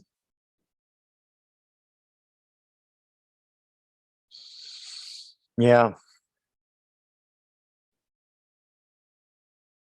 Wow, that And just popped right up. And in the spirit of ADHD, how far are you away from York, Pennsylvania? How far am I from York? Mhm. Quite a bit. Okay. Couple hours maybe. Okay. All right. Why do you ask? Because I'm doing a Kids for Cancer thing in April. Oh, that was the one. Yeah, you were talking about that. Yeah.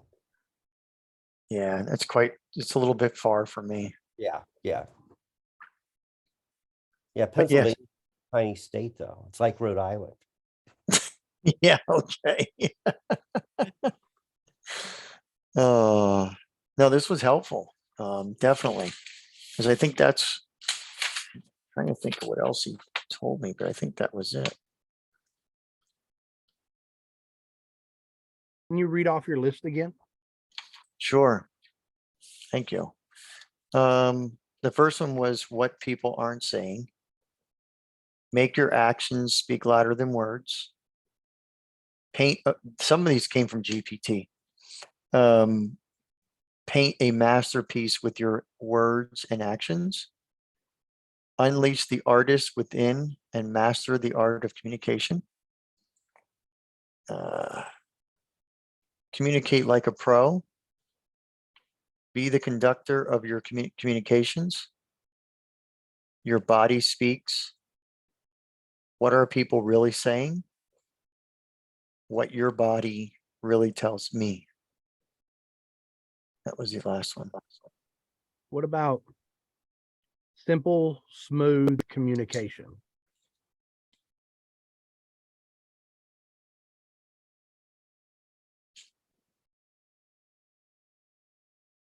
I mean, it's definitely not, I mean, I know with metaphors and stuff, they're nice too, because again, we go back to that Trump thing where it says drain the swamp. I think we'd all know what that means, going into government and cleaning house. So I mean, it's so clear. And how do you get? Well, it's only clear because he repeated it like 5 million times. That's And like I remember the first time I heard that, I was like, drain the swamp. I'm like, what the hell does that mean? And like, I remember thinking like, that doesn't even make sense until I heard it 5 million times. And then it's like, oh, okay. Yeah, obviously that's what that means. Yeah. And then from the other perspective, you had Obama's Hope and Change, which was the greatest Rorschach test in history. Because that meant whatever you fucking wanted it to mean. Exactly. Exactly. Yeah. It could mean drain the swamp. Right. It could mean kill the landlord. Except that he's the plug. You are breaking Well, up terribly. maybe it can go down. Send me the operator's name.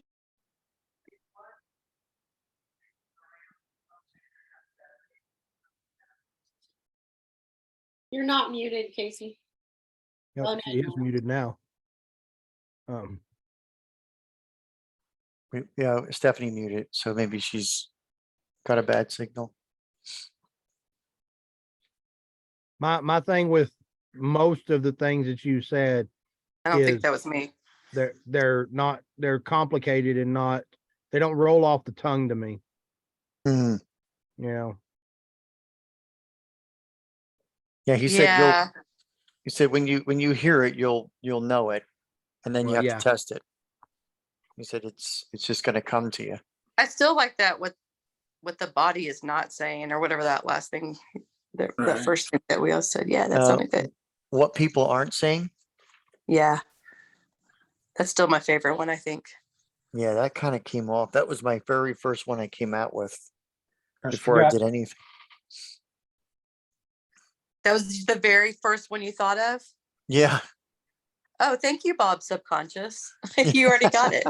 You didn't trust Maybe, it. Thanks, Stephanie. maybe hearing the unsaid or seeing the unsaid. Hmm. Yeah. I don't know if you want to cross modalities like that though. Good point. Well, fine then, let's just cross them. Seeing the unsaid feelings. Feelings. Seeing the unsaid feelings. I gotta I think write that it's down because that's gonna go someplace.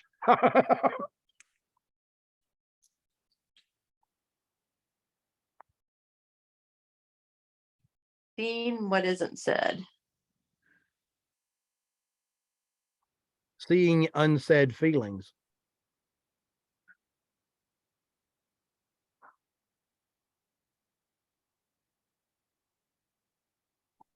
Or just seeing the unsaid.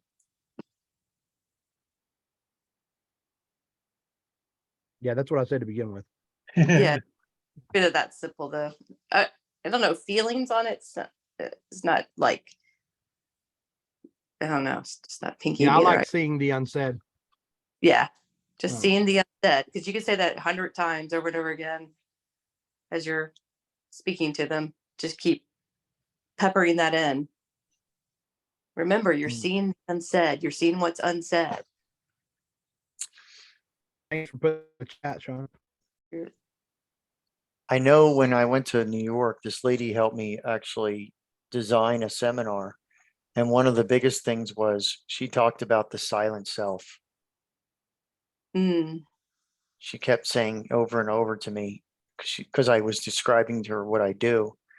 And she's saying that you're describing the silent self. And that's where most people are always trying to get to, or always trying to figure out.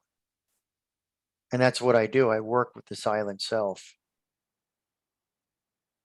The thing that no one knows what's being said, but you can do it by getting into it through looking at the person. So I'm wondering if Seeing the that silent self. Less. Hearing what the silent self has to say. It's too Mm. long. Yeah. Yeah, it is. Perceiving the silent self. The system. Coding. Perceiving the silent self. The Perception system. of the silent self. Decoding the silent self. Oh, that's a winner. Yeah, I like decoding. Yeah. Or the hidden self. Decoding the hidden self. I still like I still like their first one, Steph. That was decoding the silent self. That rolls. How about uncover? How about expose? Expose is good. I would disagree. I like decode better than expose or uncover. Yeah, I do like decoding because that leaves a lot. And it speaks And to exposing the silent self could mean something completely different. I mean, that's You could also go surprised with Colin hasn't said anything yet. decoding the unsaid. What about decoding the secret self? Yeah. Oh yeah, I like secret self. Yes. Ooh, I love that. Actually, I love that whole thing. Yeah, decoding the secret self. Sounds so great. mysterious. It It's does. a spy vibe. That's a does. hook. Yep. What was it, Colin? The spy vibe. Decoding the secret self. Decoding the secret self. Yep. I love it. You could make a Cracker Jack toy out of that. That's right. One of those little Cracker Jack decoders. So, Bob, he said you would know it when you saw it. Have you seen it? I like it. I like the decoding the secret self because that And you guys know what I do. Do you think that really fits to what I do? Oh yeah, I think it Oh, really fits yeah. to what you Yeah. do. Yeah. That's the Oh. nail on the head, Bob. There's other words we could use, but Big I don't time. think it would go over well.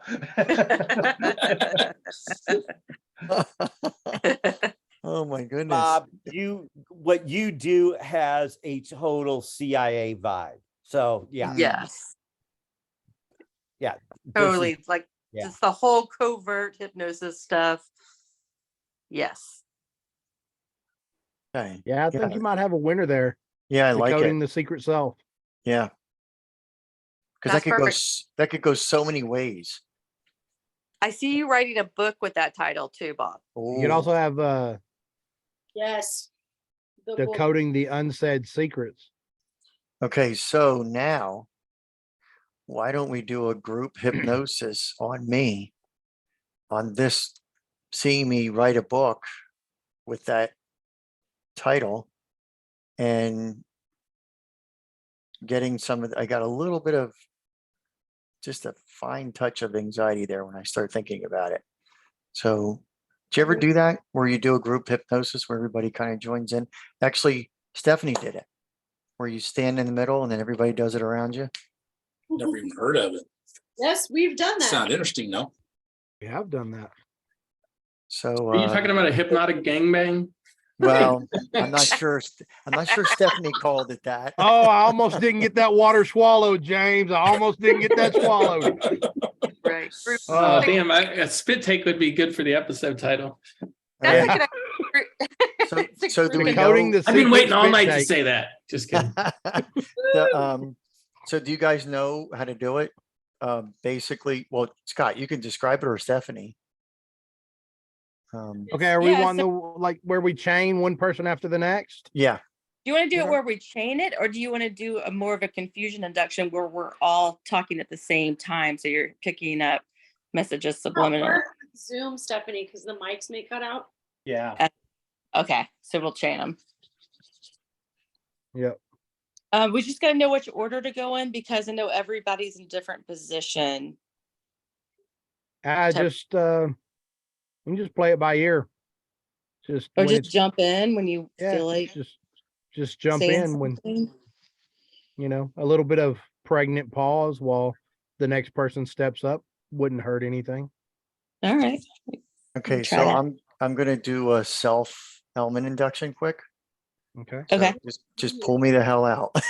Okay. Oh, we lost connection. My hands are sweating. All right, here we go. It's for anxiety, right?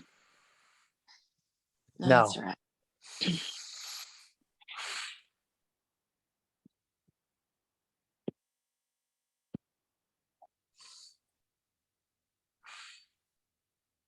Mute your mic unless you're the one speaking, please.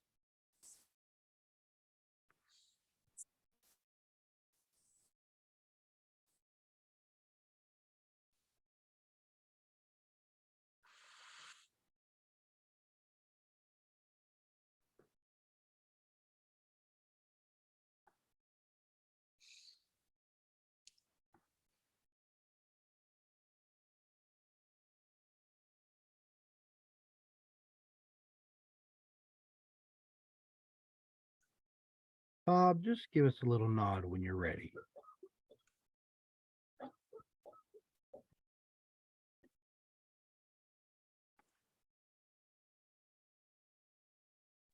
That's right. Find your. Go ahead.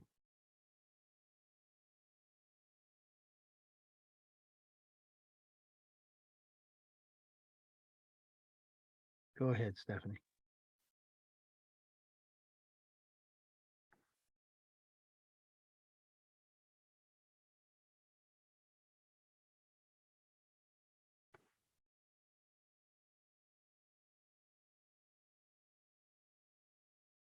Bob, as you find yourself in your chair, listening to the sounds of our voice, just relaxing and letting all of our suggestions sink deep down and take root all the way down with your secret self. Everything will just fall into place. And you'll just find that it becomes real easy to move forward, to find the next step on your path, to find the right direction to take your endeavors.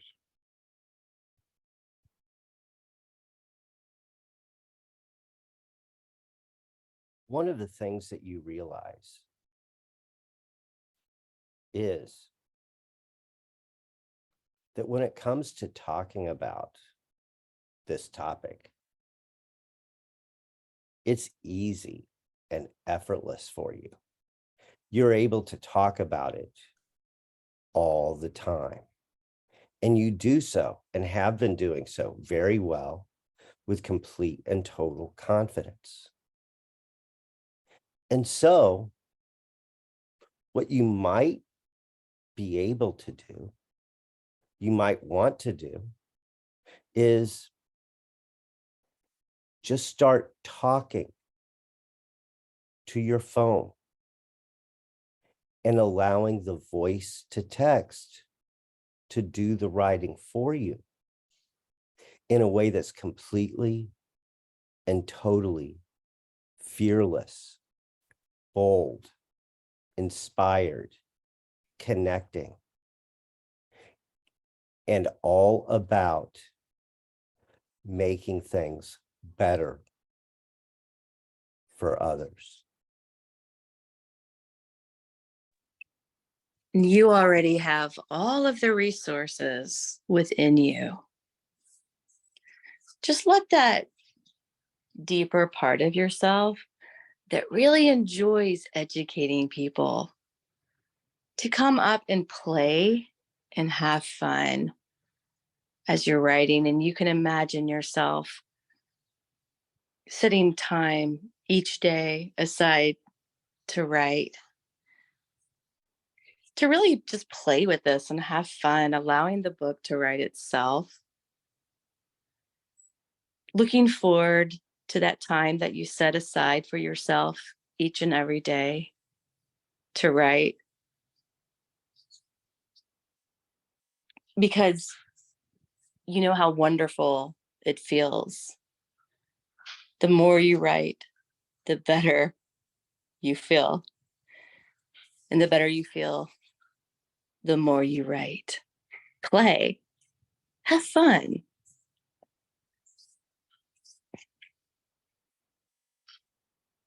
And that's right. You often recognize that secret self making guest appearances, always going unacknowledged, as there's a struggle between the subconscious and the conscious. And very few people can recognize that, but you'll revel in the thought that there are few people that can go ahead and take solace knowing that they can see what that silent self is really telling everyone around them. So as you approach your writings, know that they will come naturally and quickly and faster each and every minute.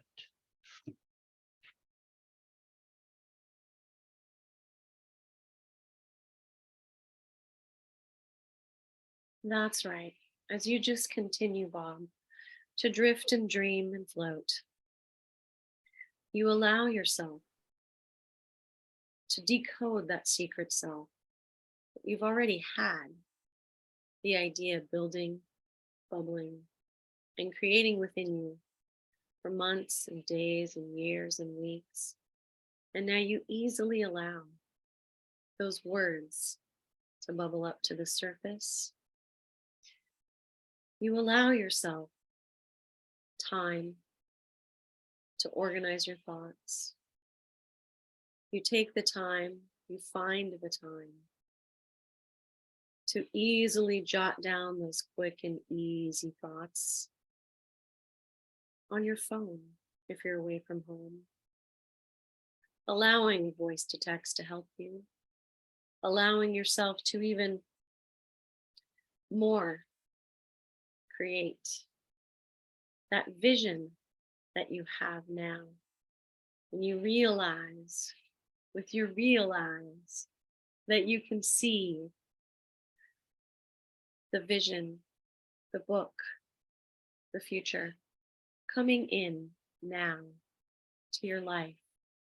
You can almost even now imagine yourself holding it in your hands. Want it to happen, expect it to happen, allow it to happen. This is your reality.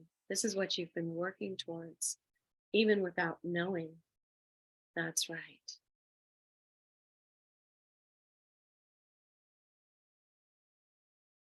And knowing that roadblocks and hurdles are of no concern, because everything is solvable. Everything that you create solves another problem. Everything that you do will just continue moving you forward on your path, on the journey, as you move towards fulfilling the vision and completion.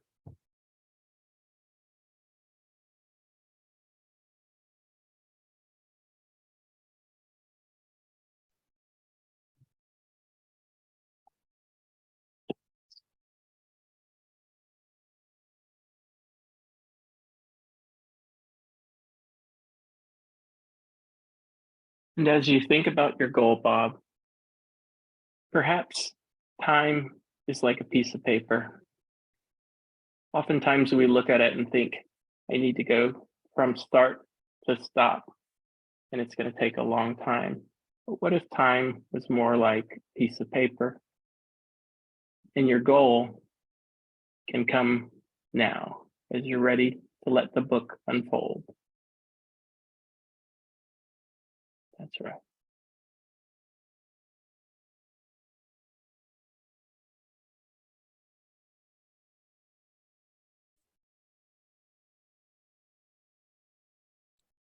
And Bob, you've seen this book, Your Unconscious Mind. And all you have to do is simply allow that unconscious writings to come to the surface. You already know that you just simply step out of the way. Your unconscious mind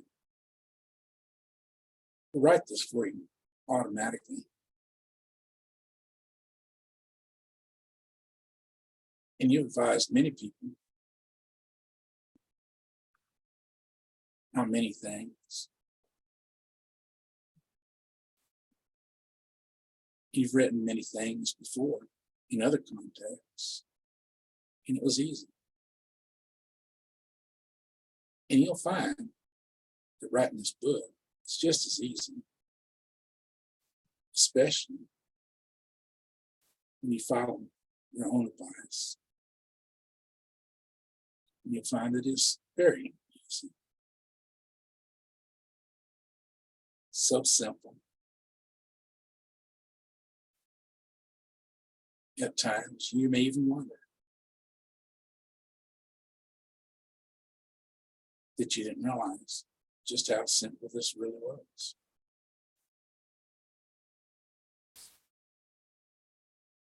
And with that, I can turn this over to someone else. But you'll see just how simple it really is. You've got the information. Just simply let it go, and it'll write itself. That's right, Bob.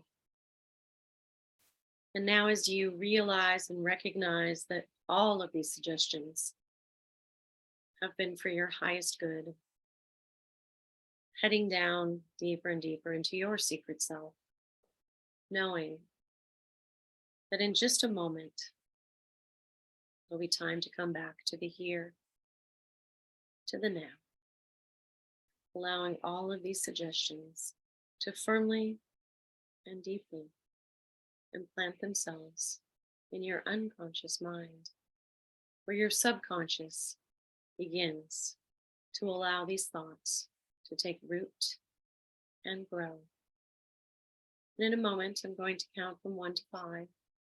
When I reach the number 5, just open your eyes, feeling wonderful, refreshed, revitalized, and knowing that tonight, when you lie down with the intent of going to sleep, you easily and deeply fall into a sleep that is safe and sound. If during the night any situation arises that you need to handle, you will get up, handle that to the best of your ability, and when possible, if possible, safely return to a deep slumber within 2 minutes. 1, coming up now, feeling the energy flowing from the tips of your toes to the top of your head. 2, your eyes feel as if they've just been bathed in a beautiful, crystal clear mountain spring. 3, your mind and body also feel as if you've just been bathed in that same beautiful, crystal clear mountain spring. 4, taking in a deep breath now. Really fill up your lungs with energy. On the next count, the count of 5, just open your eyes, feeling wonderful. And 5, eyes open, wide awake. How do you feel? Wow. That was good. Wide awake. Oof, Well, it is East Coast time, so it wasn't, that's okay. you can so you can go right back to sleep. That was good. That was really good. Thank you. Our pleasure. That's always a fun exercise too, because it's getting different people and different perspectives. And it's fun to be able to follow someone else's train. Like, oh, Yeah. Yeah. like that. Okay, yeah, I can go down that track. It, And it's- this is exactly what we were talking about earlier about how that everybody in here is different. Mhm. But in a good way. I mean, I wouldn't want it any other way. And You Bob, know? you might just like future pace yourself too. That you've already had the completion of the book, and now people are celebrating you. Thousands of people have read it. You've changed or helped change so many people's lives for the better. Like the world needs this, and just act as if it's already been manifested. I was going to throw this in there, but I thought it might seem a little self-serving, a little visualization with you signing the first copy to me. Yeah. Oh. What was that, Steve? You're muted. Yeah. I was going to say there'll be an audio with some subliminals for you to, bridge. No, that was great. And it's always fun to do it with the group too. And it was probably great for Hypno Hustle as well. I agree, Bob. It is always fun to do it with the group. Oh, here we go again. Saunders. Title of this week's episode: Spit Take at the Hypno Gangbang. It's always fun to do it with the group. Be careful with that one. Oh, moly. That was good. Excellent. Well, thank you very much. No worries. Yeah, no worries, man. That was great. Does anybody have any more examples of this that I can check out? Like where people do this? Yes. I've seen very few videos where this is done. I've seen very few I've videos. seen done a lot in person. Me too. I've never even heard of it. Yeah. Oh yeah, it's I've great. seen doubles, but I've never seen like this. Yeah, you can do it different ways. You can do it as a chain. Go ahead. So there's a Sorry, book. Scott. There's a book, Hypno Games for Hypno Junkies, I think is the title. Okay. Stephanie might know. I know she has it also. I don't have my copy handy. Yeah, I just grabbed it. that's the name of it. Hypno, and it's but- by Jess Marin. Right. Jess But Marin. this exercise is in that book, and there's several others that are in there that are good.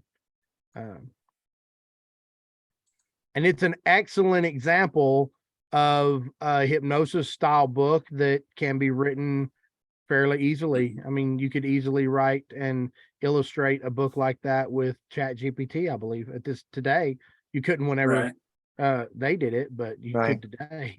You could also, go ahead.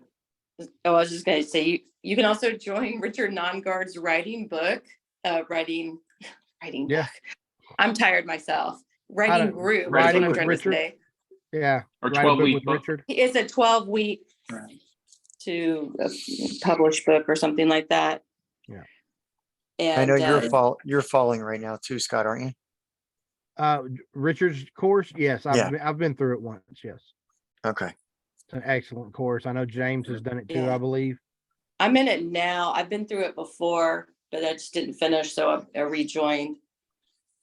So I can get my book finished. It is actually really phenomenal. It's very supportive, and the people are great, and they give great advice.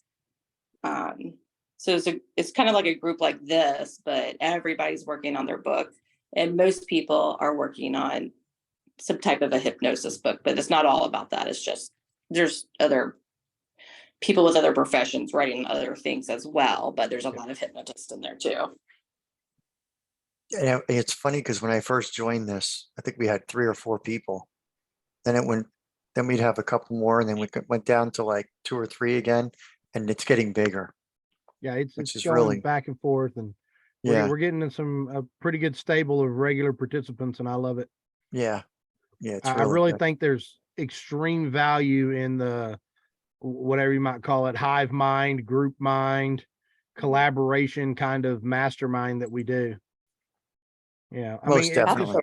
just to think of all the steps that went through before we landed on decode the secret self.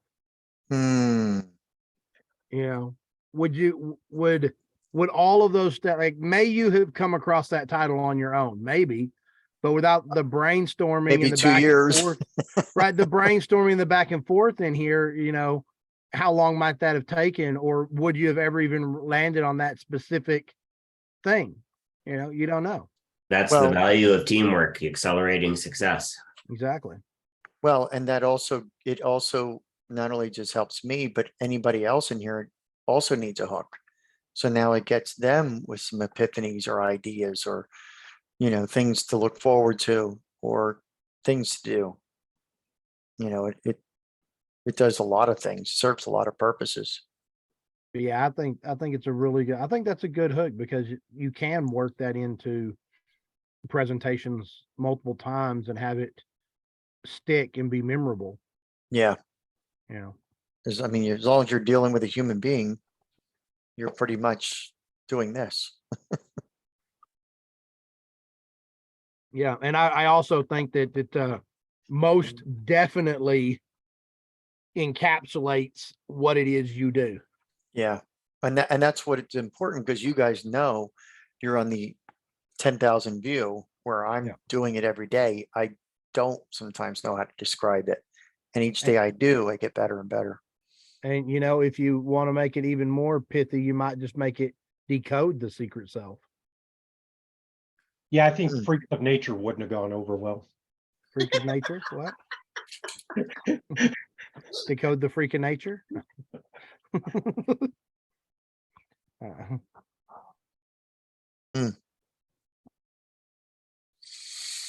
Yeah, interesting. But Joe's getting a lot, huh? Oh yeah. This challenge is first time I try something like this. That's why I was asking, you know, books I could be a little bit better prepared for this next time. Yeah. Yeah, I mean, I don't know that this is really in many books. Like I said, it's in that one book.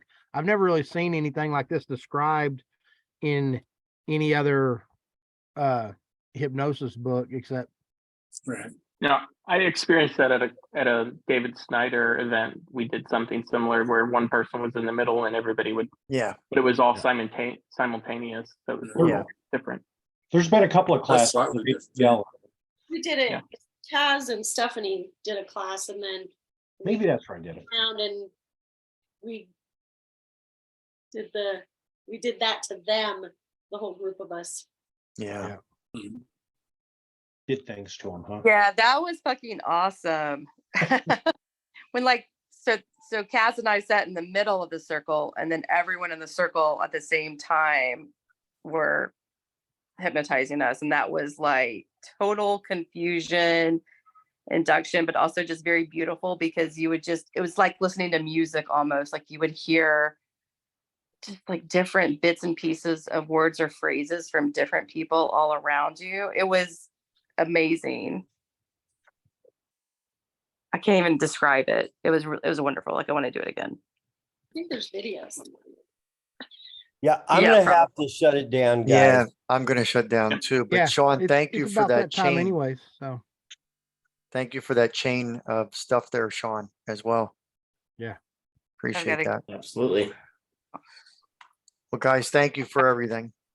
Of course. thank you, Bob. That was course. a fun little exercise. I love that. It was. Thank you. All right. All right. All right, Good night. guys. Good night. Good night. Cheers. Night. See you next week. Where am I? Oh. Damn it. Okay.